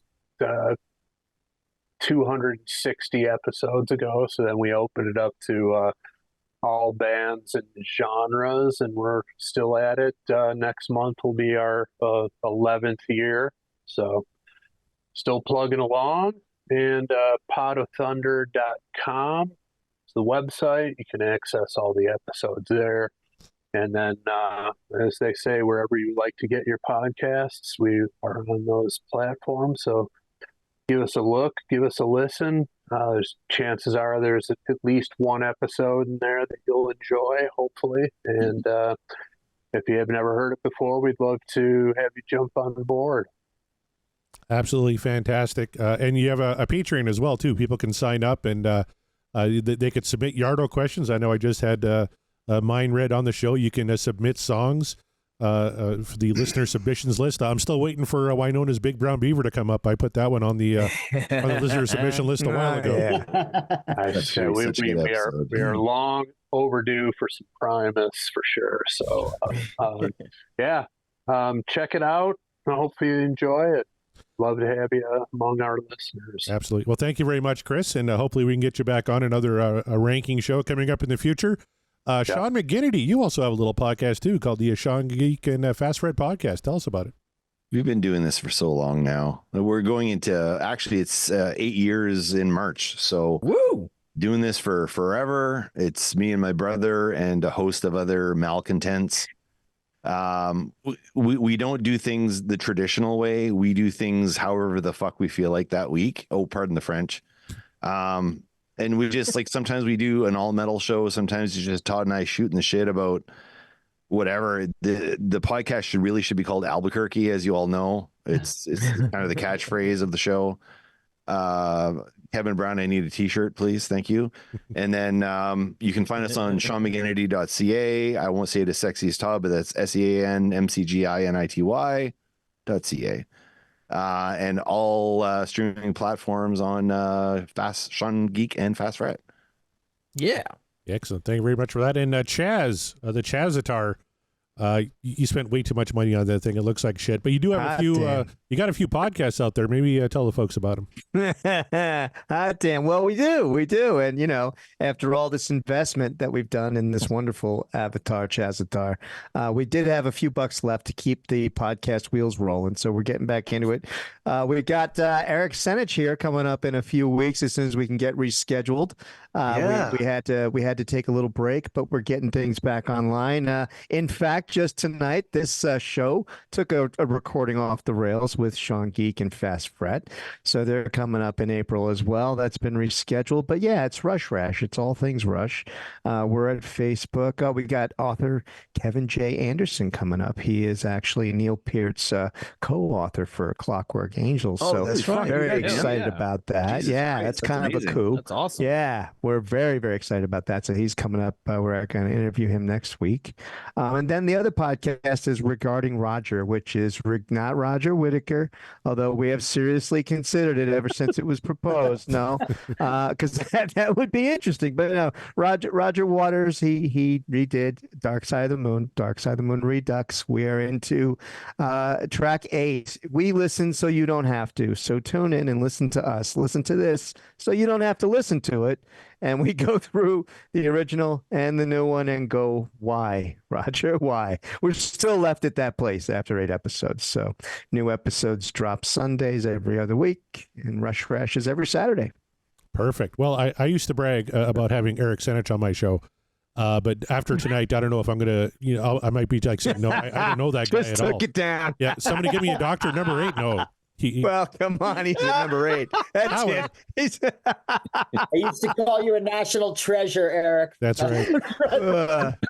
However, just above or 2 below, Eric Senich does do one of my all-time favorite podcasts, Booked on Rock, as well as contributes to the Van Halen News Desk. Eric, go ahead and plug your stuff here.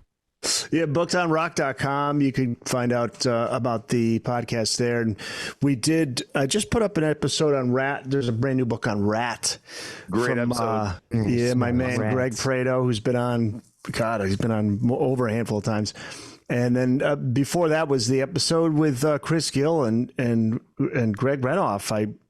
The news of Alex's book came out on whatever it was, like, Jesus Christ, I don't know when it was, but and I reached out to both of them like last minute, and we did the interview last Friday night, and I put it up right away, and people seem to enjoy that one. Just fascinating discussion with those guys about what to expect from the book, what they want to hear, what they want to hear Alex talk about in the book. And of course, vhnd.com. We got some books in. Martin Popoff has a great book, Van Halen, a visual biography. So we've just put that in the store. There's a few other books in there too. There's one about some guys from Cincinnati went to go see Van Halen in 1984 when they were like 13. They just put out a book, and then there's a Van Halen Every Album, Every Song book that's also just put into the Van Halen store. So check out the Van Halen store, vanhalenstore.com. And that's all I got, folks. I actually just placed an order on the Van Halen store today. I got the Eruption book is actually on sale, Chris Gill's book. So I got a copy of that. Cool. I got a nice EVH ball cap coming and some Eddie Van Halen board short. So nice. Yeah. And before I forget, though, people can email, they can sign up for the Alex book just to get updates to get notified when we start taking the orders on that. And we're going to throw in an extra little bonus item. Do you know what that item is? A Van Halen pencil. I may or may not. You may or may know not this. You're not at liberty to say. By the way, no, I can't tell you. It's a secret because it's not. Me after the fact. We're still working with HarperCollins and all that good stuff. So, but it's going to be okay. Yeah. But I believe I am Corey's deep throat. Right. So he's whenever there's because he gets the inside info from me now. But it was funny because Corey and I are going back and forth with emails about. Because at the time we didn't put anything up on Alex's book because we were getting our balls busted on that. But we had our reasons. We had to kind of cross our T's and dot our I's and make sure everything's cool and this and the other. So Corey and I are going back. He's like, "We're recording tonight. What do you want to say?" I was like coming up with a press release and all that shit. And then they're meeting each other in the garage. And then we put it up on that Wednesday night. Yeah, it was funny. It was great. It broke right when we were recording, so we could break right in with it. And yes, and Corey was bragging that he knew things that others didn't know. That's right. He was so happy. But Eric, now I know nothing. So send me some more secrets, so I can be in the know again. I feel less special now.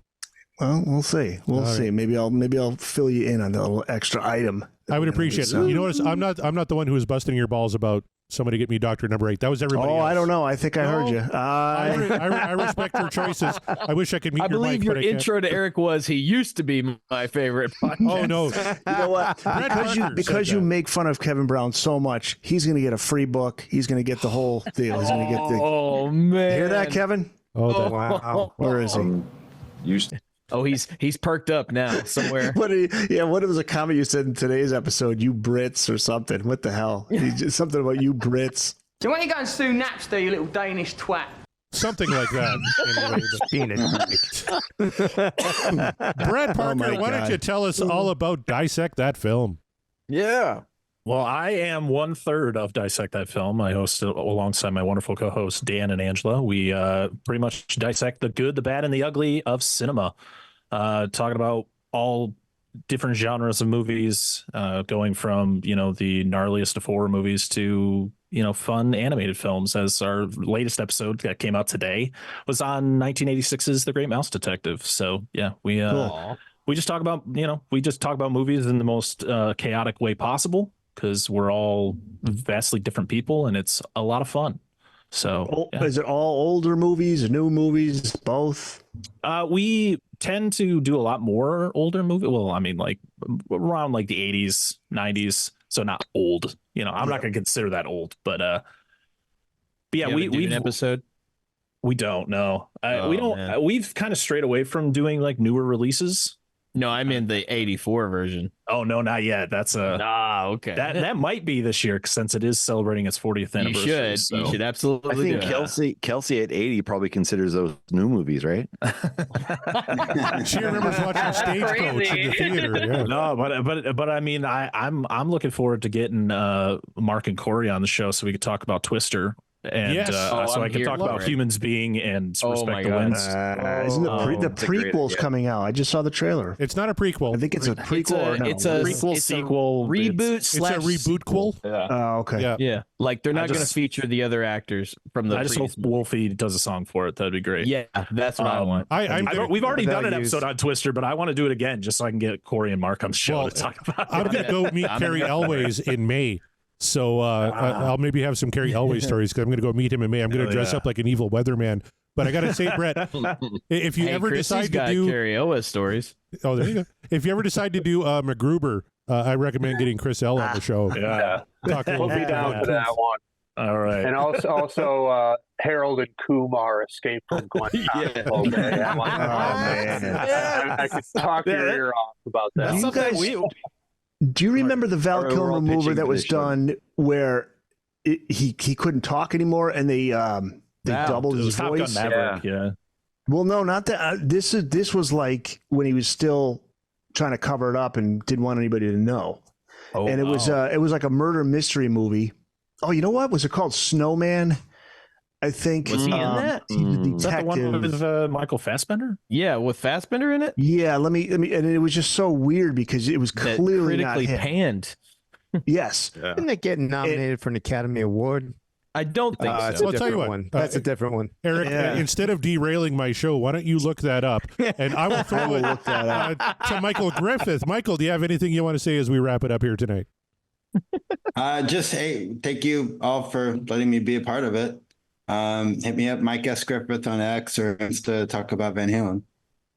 Keith McCoy, I'm sure you got something wrestling to promote. Are you writing another book yet, my friend?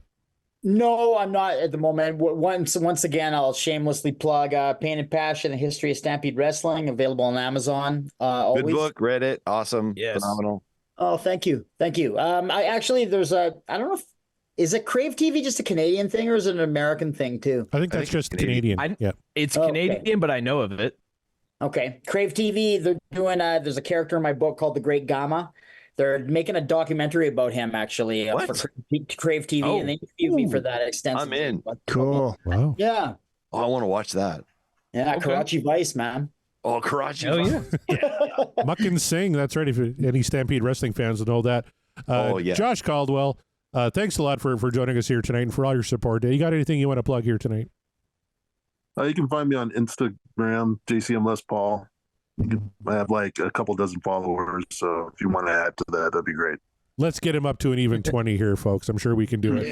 Yeah. And last but certainly not least, the lovely Kelsey, who decided to pop on here celebrating her birthday. She always classes up the joint. And thank you so much, Kelsey, for getting all dressed up just for our show. I'm sure it had nothing to do with your birthday, but you look lovely as ever. What would you like to promote here tonight? If you guys don't know where to find me, well, first of all, I want to say thank you for letting me come on. It's so great to see all of you. The last few I have missed, and it's really nice to be here. I had a blast, and like I said last time, I was like, this is a great way to spend my birthday. So thank you for letting me come. Otherwise, I'm on Twitter, Instagram, Kelsey Van Halen, and yeah, thank you for letting me be here. It was really great to talk some Van Halen with all of you guys. Anytime. And Mark Meyer, that's it. Why don't you wrap up the show for us? I'm spent. Corey is spent. He has been doing hard labor, but that is why he is producer extraordinaire, and I'm just hired help. It's fine. You guys, if you enjoy what we do, and if you joined us for the show, I assume that you do, go on over to podcastwillrock.com, because that way you can find all of our backlogged episodes. You can find out what's going on with us currently. If not, just check out our socials. They're there too. But most importantly, on podcastwillrock.com, you'll find a link to our merch store. And I implore you, get yourself some merch. Get you a t-shirt that says apologies to Gary on that, and grow the army that I have been desperately hoping for. I know a lot of you have already gotten your apologies to Gary shirt, and for that, you have my heartfelt just thank you so much. That makes me more giddy than I could possibly express to you in words. So, but we have other things too, not just that shirt, other shirts too. And a lot of them are inside joke based. So if you listen to the show, and you're going to find some merch and you're going to go, okay, I'm going to get this because then I'll know. But then somebody will ask me, what's that all about? And you direct them to our show. And you like Van Halen? You like dudes who talk about it? We're perfect. Here you go. So send them on over. That's another point, you guys. If you enjoy this show, if you enjoy the celebration of Van Halen, as it were, tell your friends, share it, share a link or two, share the show, spread the word around. I know we're in our last bit of this iteration of the show, but that does not mean Corey and I are done here. No, not by a long shot. We still got plenty to go. So be sure to check us out. And if you want more content from us and more info on what we are going to be doing going forward after we're done with this iteration of the show, you should join the Patreon. That's right. We have a Patreon. I talk about it every week, and I'm going to talk to you about it again. Find a tier that's right for you. If there's a tier that we don't have and you feel like, I think it would be better suited if I do this, I don't know, talk to us. We'll figure it out. But I guarantee you'll find something to your liking. Biggest perk is you get access to the Discord, which all of these guys are involved. You get a link to the Discord. That's where the discussions are really happening. That's where you get to do your mini manifestos that I read on the air. Guaranteed. If you're a Patreon member, I guarantee I will read it on the show. And it's just cool to connect with all of these people, all of these friends that we've made through our love of Van Halen, our mutual love here. It's a good time, I assure you. So do that. Go on over, join the Patreon. And that'll about do it for me over here. Corey, what say you? Oh, that's about it for me. Like you said, we're down to 9 songs on our wheel for Van Halen. And then after that, we got a few things in the work involving solo records and maybe some influences and all that kind of stuff. If you want to have your say in how we continue the show forward, like Mark said, join the Patreon. But I'm just so thankful for everybody on the call here tonight for joining us. It was a big panel, but I thought everybody really added some great insights. And we got it done in under 3 hours this time, which I'm very, very proud of. But I'm ready to go crack a bottle and kick up my feet and enjoy the rest of my evening. So, Mark, why don't you wrap it up for us here?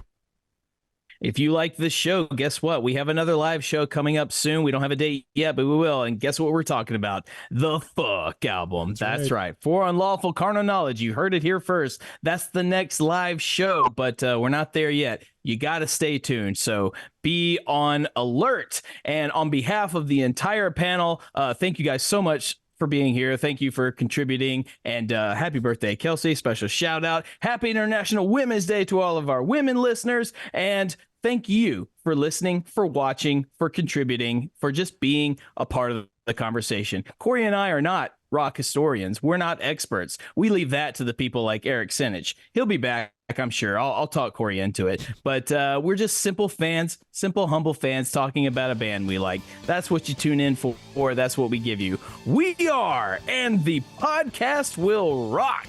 And we will rock you later.